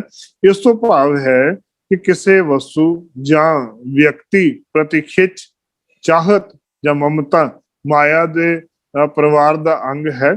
ਇਹ ਮਾਇਆ ਦੀ ਸੰਤਾਨ ਵੀ ਕਿਹਾ ਜਾ ਸਕਦਾ ਹੈ। ਮਨੁੱਖ ਦੀਆਂ ਬੁਨਿਆਦੀ ਬਿਰਤੀਆਂ ਵਿੱਚ ਹੋਣ ਕਰਕੇ ਮਨੁੱਖ ਜੀਵਨ ਵਿਸ਼ੇਸ਼ ਥਾਂ ਹੈ, ਪਰ ਜਦੋਂ ਬਿਰਤੀ ਦੀ ਲੋੜ ਤੋਂ ਵੱਧ ਜਾਂਦੀ ਹੈ ਫਿਰ ਇਹ ਮਮਤਾ ਦਾ ਰੂਪ ਧਾਰਨ ਕਰ ਲੈਂਦੀ ਹੈ। ਮੂੰਹ ਚ ਡੁੱਬਾ ਹੋ ਕਰਕੇ ਕਿਉਂਕਿ ਜਿਹੜਾ ਇਨਸਾਨ ਡੁੱਬ ਜਾਂਦਾ ਹੈ ਉਹਦਾ ਤਰਨਾ ਬੜਾ ਔਖਾ ਹੋ ਜਾਂਦਾ ਹੈ। ਗੁਰਬਾਣੀ ਵਿੱਚ ਗੁਰਦੇਵ ਪਾਤਸ਼ਾਹ ਨੇ ਇਸ ਮੋਹ ਦੇ ਗੁਬਾਰ ਨੂੰ, ਮੋਹ ਨੂੰ ਅੰਧ ਗੁਬਾਰ ਵੀ ਆਖਿਆ ਗਿਆ ਹੈ। ਗੁਰੂ ਅਰਜਨ ਦੇਵ ਜੀ ਮਹਾਰਾਜ ਜੀ ਬਿਲਾਵਲ ਰਾਗ ਦੇ ਅੰਦਰ ਇਨਸਾਨ ਨੂੰ ਅੰਨੇ ਖੂਹ ਵਿੱਚ ਡਿੱਗੇ ਹੋਏ ਪ੍ਰਾਣੀ ਦੇ ਵਾਂਗ ਵੀ ਆਖਿਆ ਹੈ। ਅੰਧ ਕੂਪ ਮਹਿ ਪਰਿਓ ਪ੍ਰਾਨੀ, ਭਰਮ ਗੁਬਾਰ ਮੋਹ ਬੰਦ ਪਰੇ, ਕਹੋ ਨਾਨਕ ਪ੍ਰਭ ਹੋਤ ਦਇਆਰਾ, ਗੁਰ ਭੇਟੈ ਕਾਢੈ ਬਾਹ ਫਰੇ। ਗੁਰਦੇਵ ਪਾਤਸ਼ਾਹ ਸਮਝਾਉਣ ਲੱਗੇ ਕਿ ਇਨਸਾਨ ਅੰਧੇ ਖੂਹ ਦੇ ਵਿੱਚ, ਮੋਹ ਦੇ ਖੂਹ ਦੇ ਵਿੱਚ ਡਿੱਗਿਆ ਪਿਆ ਹੈ ਤੇ ਗੁਬਾਰ ਦੇ ਵਿੱਚ ਫਸਿਆ ਪਿਆ ਹੈ। ਤੇ ਇਸ ਐਸੇ ਫਸੇ ਹੋਏ ਗੁਬਾਰ ਦੇ ਵਿੱਚੋਂ ਜੇਕਰ ਪ੍ਰਮਾਤਮਾ ਰਹਿਮਤ ਕਰ ਦੇਵੇ परमात्मा बख्शिश कर देवे ते अपनी बांह दे के हथ दे के सानू इस गुबार दे विचों कढ सकदा है। भगत रविदास जी ते प्रेम विच अंतर, इस मोह ते प्रेम दे विच अंतर देखो। एक मां ने अपने पुत्र दे नाल कीता होया मोह उहदा प्रीत है, प्यार है। एक पिता दा बच्चे प्रति मोह जिहड़ा आ वो प्यार है। लेकिन जेकर साडा मोह किसी दुनियादारी वस्तुआं दे वल है ते वो प्यार नहीं रहेगा, वो एक साडा विकार बन जाएगा। दुनियादारी वस्तुआं दे नाल कीता होया मोह साडा विकार दा रूप धारण कर लवेगा। ਅਸੀਂ दुनियादारी मोह ਨੂੰ ਛੁੱਟਣ ਵਾਸਤੇ ਕਿੰਨੇ ਵੀ ਯਤਨ ਕਰਦੇ ਹਾਂ, लेकिन परमात्मा ਦੀ ਆਰਾਧਨ ਤੋਂ ਬਗੈਰ ਸਾਡਾ ਛੁਟਕਾਰਾ ਬਹੁਤ ਹੀ ਮੁਸ਼ਕਿਲ ਹੋ ਜਾਂਦਾ ਹੈ। ਜੇਕਰ ਅਸੀਂ ਮੋਹ ਦੇ ਵਿੱਚ ਫਸੇ ਆ ਤੇ ਉਹ ਇਹੋ ਜਿਹੇ ਫਸੇ ਆ ਕਿ ਸਾਡੇ ਕੋਲ ਨਿਕਲਿਆ ਨਹੀਂ ਜਾਂਦਾ। जो हम बांधे वो फांस, हम प्रेम बंधन तुम बांधे, अपने छूटन को जतन करो, हम छूटे तुम आराधे। माधवे जानत हो जैसी तैसी, अब कहाँ करोगे ऐसे, मीन पकड़ फांक्यो और कांट्यो, रांद कियो बहु बानी, खंड खंड कर भोजन कीनो, तो न बिसरियो पानी। हुण इत्थे गुरुदेव पातशाह ने, भगत रविदास जी ने दो उदाहरणा देनियां कीतियां ने। पहली रहाओ दी बंद दी जदों असीं गल करदे, माधवे जानत हो जैसे तैसे, हे परमात्मा जिहो जी जीव आत्मा है मैनू अपने दर दे उत्ते प्रवान कर ले। अब कहाँ करोगे ऐसे, अरे जे असीं किहो जी हो सकदे हां, असीं जे इदां दे हैगे तो सानू उसे तरीके दे नाल प्रवान कर ले। जो हम बांधे मुँह फांस, हम प्रेम बदन तुम बांधे, ਅਸੀਂ ਤੇ ਪ੍ਰਮਾਤਮਾ ਤੇਰੇ ਬੰਦੇ ਹੋਏ ਆ। ਜਿਵੇਂ ਤੂੰ ਬੰਨਣਾ ਚਾਹੁੰਦਾ ਅਸੀਂ ਉਸੇ ਤਰੀਕੇ ਨਾਲ ਬੰਦੇ ਹੋਏ ਆ। ਸੰਸਾਰ ਦੇ ਰਸਾਂ ਕਸਾਂ ਦੇ ਵਿੱਚ ਵੱਜੇ ਪਏ ਆ। ਆਪਣੇ ਛੂਟਣ ਕੋ ਯਤਨ ਕਰੋ, ਹਮ ਛੂਟੇ ਤੁਮ ਆਰਾਧੇ। ਤੇ ਪ੍ਰਮਾਤਮਾ ਮੈਂ ਤੇ ਤੇਰੇ ਨਾਲ ਜੁੜਿਆ ਹੋਇਆ ਆ। ਤੂੰ ਇੱਥੇ ਪ੍ਰੀਤ ਦੀ ਗੱਲ ਕਰਨੇ, ਪ੍ਰਮਾਤਮਾ ਦੇ ਨਾਲ ਕੀਤੀ ਹੋਈ ਪ੍ਰੀਤ ਦੇ ਨਾਲ ਜਦੋਂ ਪ੍ਰਮਾਤਮਾ ਨਾਲ ਜੁੜਦੇ ਹਾਂ ਤੇ ਪ੍ਰੀਤ ਕਿਹੋ ਜੀ ਕਰਨੀ ਆ। ਮੀਨ ਪਕੜ, देखो समा नहीं है पूरे तौर पर होर व्याख्या कर दिंदा, मीन पकड़ फांक्यो और काटियो, रंद कियो बहुबानी, खंड खंड कर भोजन कीनो, तो ना बिसरियो पानी। क्योंकि मच्छी ते जिहड़ी प्रीत है पानी नाल है, बेशक उहनूं टोटे टोटे कर दिते जांदे ने, बेशक उहनूं भुन के भी बना लिया जांदा है, लेकिन फिर भी जदों खांदे आ खाण तो बाद भी ਉਹ ਪਾਣੀ ਮੰਗਦੀ ਰਹਿੰਦੀ ਆ। ਆਪਣੀ ਪ੍ਰੀਤ ਉਹਦੀ ਪਾਣੀ ਦੇ ਨਾਲ ਹੁੰਦੀ ਹੈ। ਬਸ ਉਸੇ ਤਰੀਕੇ ਦੇ ਨਾਲ ਪ੍ਰਮਾਤਮਾ ਤੇਰੇ ਨਾਲ ਜੇਕਰ ਸਾਡੀ ਪ੍ਰੀਤ ਪੈ ਜਾਵੇ ਤੇ ਫਿਰ ਅਸੀਂ ਤੇਰੇ ਦਰ ਦੇ ਉੱਤੇ ਪ੍ਰਵਾਨ ਹੋ ਸਕਦੇ ਹਾਂ। ਗੁਰੂ ਰਾਮਦਾਸ ਜੀ ਮੋਹ ਨੂੰ ਚਿੱਕੜ ਰੂਪ ਦੇ ਵਿੱਚ ਵੀ ਦੱਸਣਾ ਕੀਤਾ ਹੈ ਕਿ ਪ੍ਰਮਾਤਮਾ ਰਹਿਮਤ ਕਰੇ ਤਾਂ ਹੀ ਇਸ ਚਿੱਕੜ ਦੇ ਵਿੱਚੋਂ, ਮੋਹ ਦੇ ਚਿੱਕੜ ਦੇ ਵਿੱਚੋਂ ਬਚ ਸਕਦੇ ਹਾਂ। ਹਰ ਦਇਆ ਪ੍ਰਭ ਧਾਰੋ, ਪਾਖਣ ਹਮ ਤਾਰੋ, कड़ ले हो शब्द शब्द सो भाए जियो, मोह चीकड़ फाथे निगरत हम जाते, हर बाह प्रभु पकड़ाए जियो। परमात्मा किते बाह फड़ा दे तां कि असीं इस भव सागर दे विचों निकल सकीए। ते गुरुदेव पातशाह ने हरेक तरीके नाल सानू समझाउण दा यतन कीता है। हेत रोग जां का सगल संसारा, इस मोह दा सारा संसार नूं चिंबड़िया होया है, जिस दी फाही ਦੇ ਵਿੱਚ ਫਸਿਆ ਹੋਇਆ ਹੈ ਹਰੇਕ ਜੀਵ। ਗੁਰੂ ਬਚਨਾਂ ਅਨੁਸਾਰ ਗੁਰੂ ਦੇ ਸਿੱਖ ਵਾਸਤੇ ਇੱਕ ਲਪੇਟ ਵਿੱਚ ਫਸਾ ਕੇ ਦੁਖੀ ਹੋਣ ਦੀ ਬਜਾਏ ਇਹ ਸੰਸਾਰ ਨੂੰ ਸਰੂਪੇ ਸਰੋਵਰ ਦੇ ਇਹ ਪਾਣੀ ਵਿੱਚ ਕਮਲ ਫੁੱਲ ਦੀ ਤਰ੍ਹਾਂ ਉਚੇਚਨਾ ਦੀ ਗੱਲ ਕੀਤੀ ਹੈ। ਗੁਰਦੇਵ ਪਾਤਸ਼ਾਹ ਨੇ ਸਾਨੂੰ ਹਰ ਚੀਜ਼ ਨੂੰ ਇੱਕ ਰੂਪ ਦੇ ਅੰਦਰ ਸਮਝਾਉਣਾ ਕੀਤਾ ਹੈ। ਜੈਸੇ ਅਗਨ ਉਦਰ ਮੈਂ ਤੈਸੀ ਬਾਹਰ ਮਾਇਆ, ਮਾਇਆ ਅਗਨ ਸਭ ਇੱਕੋ ਜਿਹੇ करता है खेल रचाया। सब कहना जिहड़ा माया दा मोह है ना, जिवें माता दे पेट दे अंदर अग्नि दा, माता दे पेट दे विच रह के असीं परमात्मा सानू उत्थों बचाया है। जेकर परमात्मा दे नाल जुड़ जाने आ फिर परमात्मा संसार दे विच जिहड़ी माया है, जे पेट दी अग्नि है उस दे नाल बाहर माया दी अग्नि है। माया दी अग्नि दे विचों परमात्मा ਉਹ ਇਸੇ ਤਰੀਕੇ ਨਾਲ ਬਚਾ ਸਕਦੇ ਨੇ। ਜੇਕਰ ਜਿਵੇਂ ਸਾਨੂੰ ਮਾਤਾ ਦੇ ਗਰਭ ਦੇ ਵਿੱਚ ਬਚਾਇਆ, ਬਸ ਉਸੇ ਤਰੀਕੇ ਨਾਲ ਸਾਨੂੰ ਬਾਹਰ ਵੀ ਬਚਾ ਸਕਦੇ ਨੇ। ਤੇ ਬਾਹਰ ਬਚਾਉਣ ਵਾਸਤੇ ਸਾਨੂੰ ਪਰਮਾਤਮਾ ਦਾ ਸਹਾਰਾ ਲੈਣਾ ਪਵੇਗਾ, ਪ੍ਰਮਾਤਮਾ ਦੇ ਨਾਲ ਜੁੜਨਾ ਪਵੇਗਾ। ਜਦੋਂ ਅਸੀਂ ਪ੍ਰਮਾਤਮਾ ਨਾਲ ਜੁੜਾਂਗੇ ਫਿਰ ਹੋਵੇਗਾ ਕਿ ਇਹਦੇ ਵਿੱਚ ਜਦੋਂ ਪ੍ਰਮਾਤਮਾ ਨਾਲ ਜੁੜਨ ਦੀ ਸ਼ੁਰੂਆਤ ਕਰਾਂਗੇ, ਇਸ ਮਾਇਆ ਦੇ ਪ੍ਰਭਾਵ ਹੇਠ ਮੇਰੀ ਮੇਰੀ ਕਰਤੇ ਜਨਮ ਗਇਓ, ਅਤੇ ਅਸੀਂ ਪ੍ਰਮਾਤਮਾ ਤੋਂ ਬਚਦੇ ਪਏ ਹਾਂ। ਅਸੀਂ ਪ੍ਰਮਾਤਮਾ ਨਾਲ ਜੁੜਨ ਦੀ ਕੋਸ਼ਿਸ਼ ਨਹੀਂ ਕਰਦੇ, ਬਸ ਸਿਰਫ ਤੇ ਸਿਰਫ ਦੁਨੀਆਦਾਰੀ ਮੋਹ ਦੇ ਵਿੱਚ ਲੱਗ ਕਰਕੇ, ਮੈਂ ਮੇਰੀ ਦੇ ਵਿੱਚ ਪੈ ਕੇ ਇਹ ਮੇਰਾ ਹੈ ਮੇਰਾ ਹੈ। ਦੇਖੋ ਆਮ ਤੌਰ ਦੇ ਉੱਤੇ ਜਿਹੜੀਆਂ ਚੀਜ਼ਾਂ ਮਾਲਕ ਦਿੰਦਾ ਹੈ ਨਾ, ਉਹਨੂੰ ਕਦੀ ਨਹੀਂ ਅਸੀਂ ਆਖਦੇ, ਉਹਨੂੰ ਦਿੱਤੇ ਨੂੰ ਅਸੀਂ ਕਰਤੇ ਨੂੰ ਕਦੀ ਸਲਾਹੀਦਾ ਨਹੀਂ ਹੈ, ਬਲਕਿ ਜਿਹੜੀਆਂ ਚੀਜ਼ਾਂ ਅਸੀਂ ਕਰਦੇ ਹਾਂ, ਮੇਰਾ ਘਰ, ਮੇਰਾ ਬਾਰ, ਮੇਰੀ ਧਨ, ਮੇਰਾ ਜਾਇਦਾਦ, ਸਭ ਕੁਝ ਮੇਰੇ, ਮੇਰੇ ਧੀਆਂ, ਮੇਰੇ ਪੁੱਤ, ਲੇਕਿਨ ਪ੍ਰਮਾਤਮਾ ਨੇ ਸਾਰਾ ਕੁਝ ਦਿੱਤਾ। ਪ੍ਰਮਾਤਮਾ ਨੂੰ ਕਦੀ ਨਹੀਂ ਆਖਿਆ ਕਿ ਪ੍ਰਮਾਤਮਾ ਇਹ ਵੀ ਤੇਰਾ ਹੈ, ਪ੍ਰਮਾਤਮਾ ਪੁੱਤ ਦਿੱਤਾ ਹੈ, ਇਹ ਵੀ ਤੂੰ ਦਿੱਤਾ ਹੈ, ਘਰ ਦਿੱਤਾ ਹੈ, ਰਹਿਣ ਨੂੰ ਰਹਿਣ ਬਸੇਰਾ ਦਿੱਤਾ ਹੈ, ਇਹ ਵੀ ਤੂੰ ਦਿੱਤਾ ਹੈ। ਪ੍ਰਮਾਤਮਾ ਦਾ ਸ਼ੁਕਰਾਨਾ ਅਸੀਂ ਕਦੀ ਕਰਨ ਨੂੰ ਤਿਆਰ ਨਹੀਂ।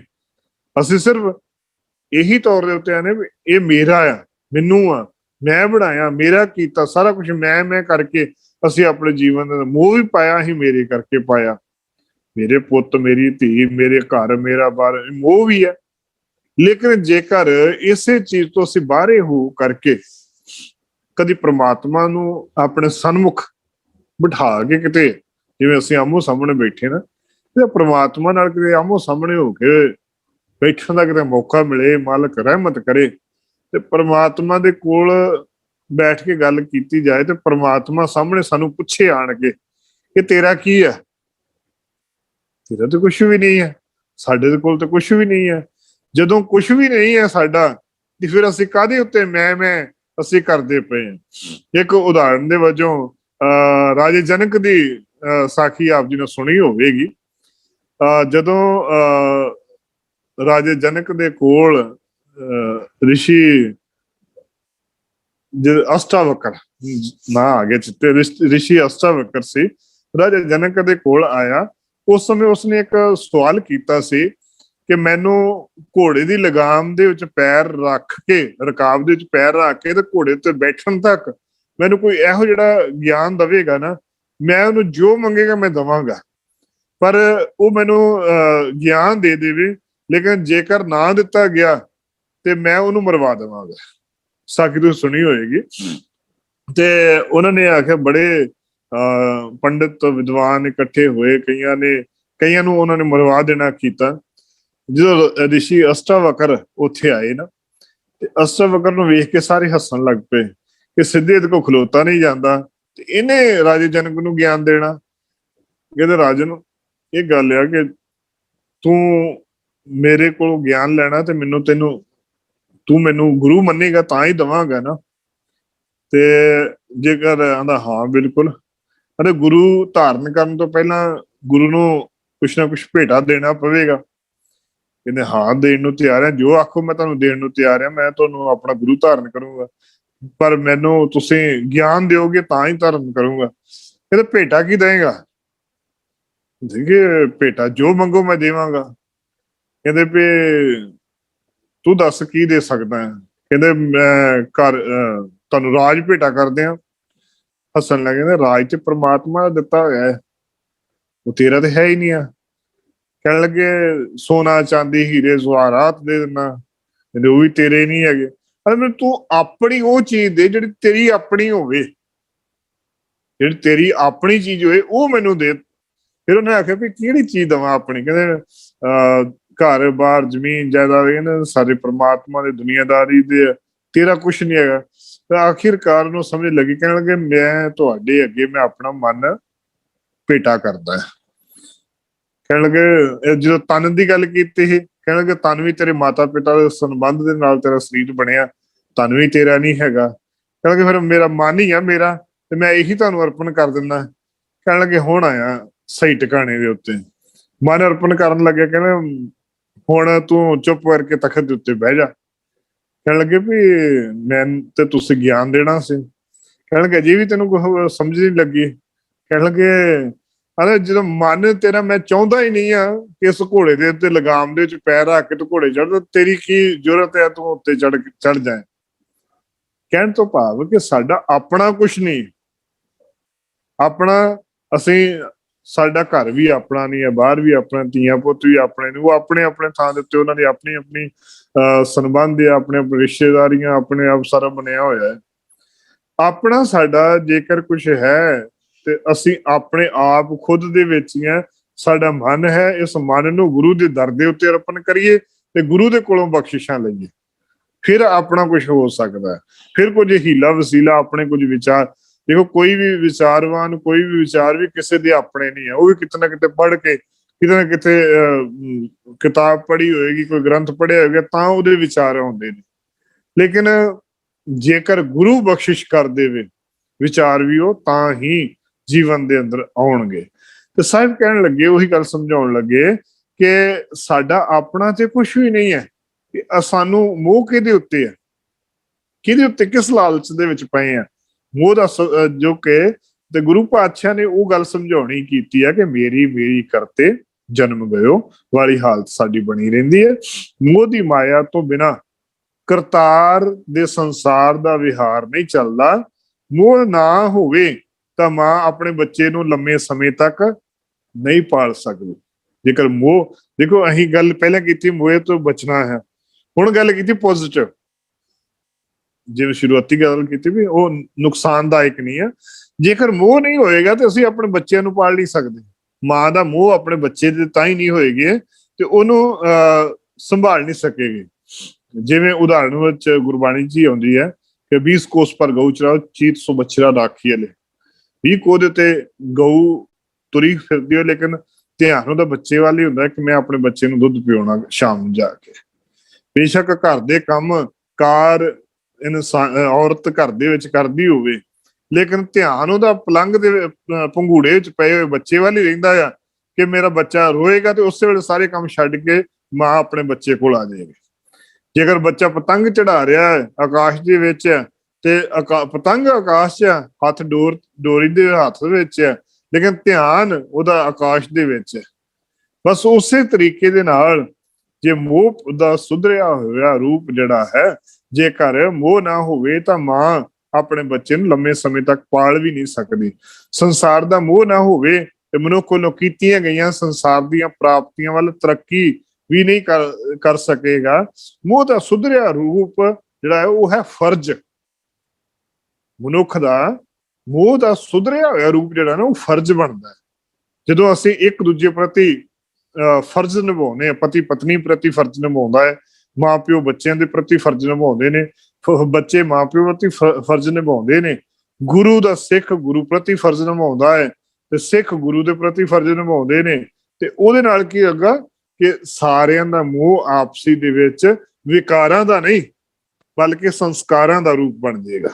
ਵਿਕਾਰ ਨਹੀਂ, ਸੰਸਕਾਰ ਹੋ ਜਾਵਣਗੇ। ਜਦੋਂ ਸੰਸਕਾਰ ਬਣਨਗੇ, ਜਦੋਂ ਸਾਡੇ ਫਰਜ਼ ਬਣਨਗੇ, ਗੁਰੂ ਪ੍ਰਤੀ ਫਰਜ਼ ਬਣਨਗੇ, ਮਾਂ ਪਿਓ ਪ੍ਰਤੀ ਫਰਜ਼ ਬਣਨਗੇ, ਭੈਣ ਭਰਾਵਾਂ ਦੇ ਪ੍ਰਤੀ ਫਰਜ਼ ਬਣਨਗੇ, ਉਹ ਵਿਕਾਰ ਨਹੀਂ ਰਹਿ ਜਾਵੇਗਾ।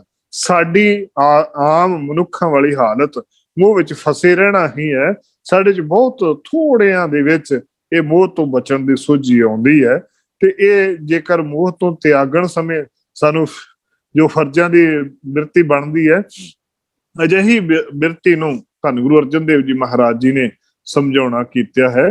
ਪੁਆਰ ਤਾਪ ਗੇਰੀ ਕੇ ਬਸਤਰਾ, ਆਪ ਦਾ ਕੰਮ ਆ ਰਿਹਾ ਗ੍ਰਸਤ ਤੇ ਨਸਤਾ। ਆਮ ਤੌਰ ਦੇ ਉੱਤੇ ਜਿਹੜਾ ਇਨਸਾਨ ਫਰਜ਼ਾਂ ਨੂੰ ਤਿਆਗਦਾ ਹੈ ਨਾ, ਉਹ ਗ੍ਰਸਤ ਤੋਂ ਭੱਜਦਾ ਹੈ।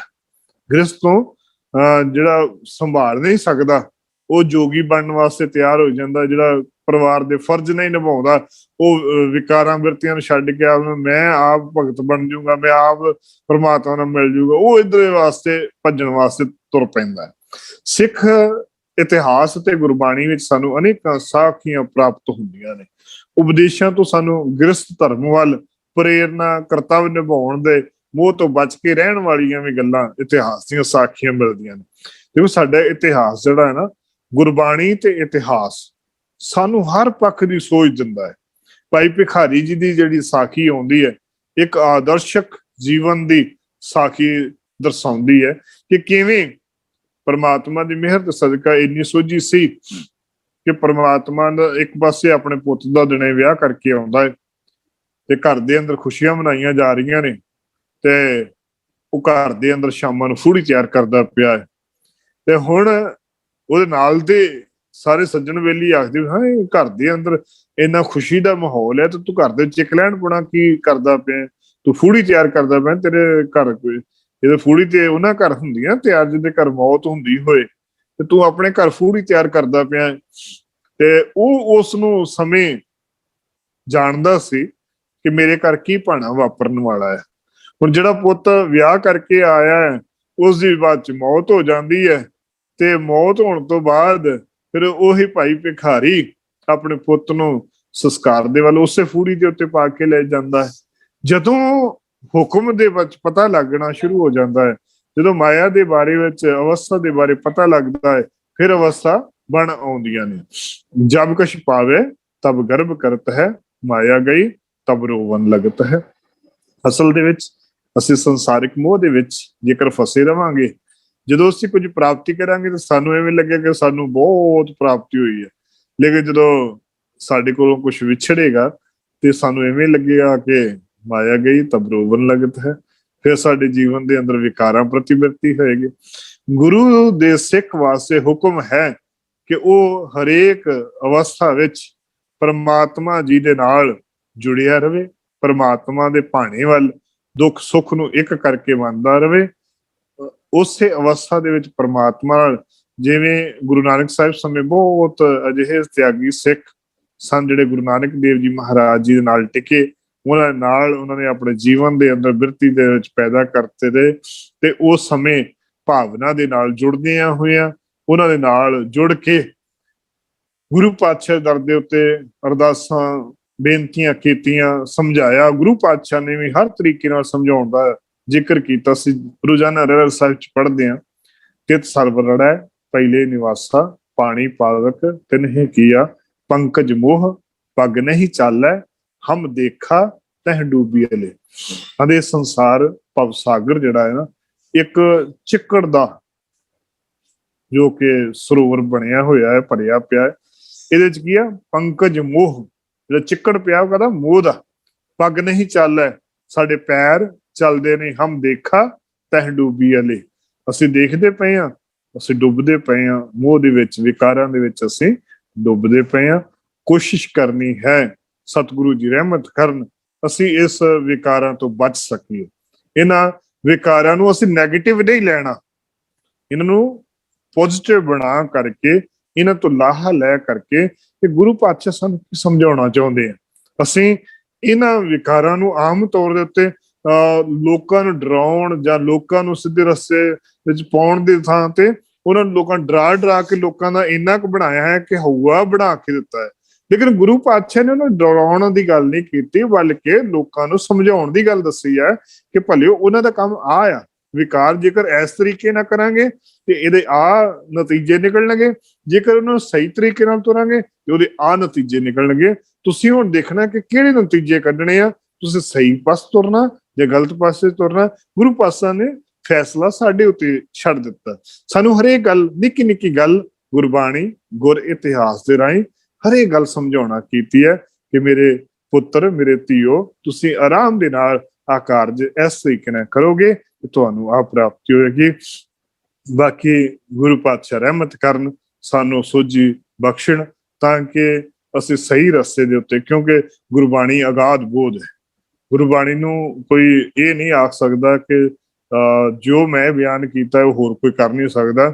ਇੱਥੇ ਤੇ ਇੱਕ ਤੋਂ ਇੱਕ ਚੜ੍ਹੇਂਦੀਆਂ ਰੂਹਾਂ ਮਾਲਕ ਨੇ ਪੈਦਾ ਕੀਤੀਆਂ ਆ, ਤੇ ਪਤਾ ਨਹੀਂ ਕਿਹਦੇ ਉੱਤੇ ਕਿੰਨੀ ਕਿਰਪਾ ਹੋ ਜਾਣੀ ਹੈ, ਕਿੰਨਾ ਕਿਸ ਰੂਪ ਦੇ ਵਿੱਚ ਕਿਹੜਾ ਕੋਈ ਕਿਸੇ ਦੇ ਨਾਲ ਜੁੜਿਆ ਹੋਇਆ ਹੈ। ਗੁਰੂ ਰਹਿਮਤ ਕਰਨ, ਸਾਨੂੰ ਆਪਣੇ ਦਰਦ ਘਰ ਦੇ ਅੰਦਰ ਕੁਝ ਨਾ ਕੁਝ ਬਖਸ਼ਿਸ਼ ਕਰ ਦੇਣ, ਕਿਤੇ ਕਿਣਕਾ ਇੱਕ ਰਹਿਮਤ ਦਾ ਪਾ ਦੇਣ, ਤਾਂ ਕਿ ਆਪਣੇ ਜੀਵਨ ਦੇ ਅੰਦਰ ਸਹੀ ਰਸਤੇ ਦੇ ਉੱਤੇ ਤੁਰਦਿਆਂ ਹੋਇਆਂ ਸਹੀ ਸੇਧ ਲੈ ਕਰਕੇ ਗੁਰਬਾਣੀ ਦੇ ਸਹੀ ਪੱਖ, ਸਹੀ ਪਹਿਲੂ ਉਹਨਾਂ ਨੂੰ ਆਪਣੇ ਜੀਵਨ ਦੇ ਅੰਦਰ ਧਾਰਨ ਕਰਕੇ ਸੁਚੱਜੇ ਮਾਰਗ ਦੇ ਉੱਤੇ ਤੁਰ ਸਕੀਏ। ਸੋ ਗੁਰਬਾਣੀ ਦੀਆਂ ਵਿਚਾਰਾਂ ਕਰਦਿਆਂ ਬੇਅੰਤ ਭੁੱਲਾਂ ਚੁੱਕਾਂ ਹੁੰਦੀਆਂ ਨੇ। ਗੁਰੂ ਤੇ ਸੰਗਤ ਬਖਸ਼ਣ ਯੋਗ ਹੈ, ਭੁੱਲ ਚੁੱਕ ਦੀ ਖਿਮਾ। ਵਾਹਿਗੁਰੂ ਜੀ ਕਾ ਖਾਲਸਾ, ਵਾਹਿਗੁਰੂ ਜੀ ਕੀ ਫਤਿਹ।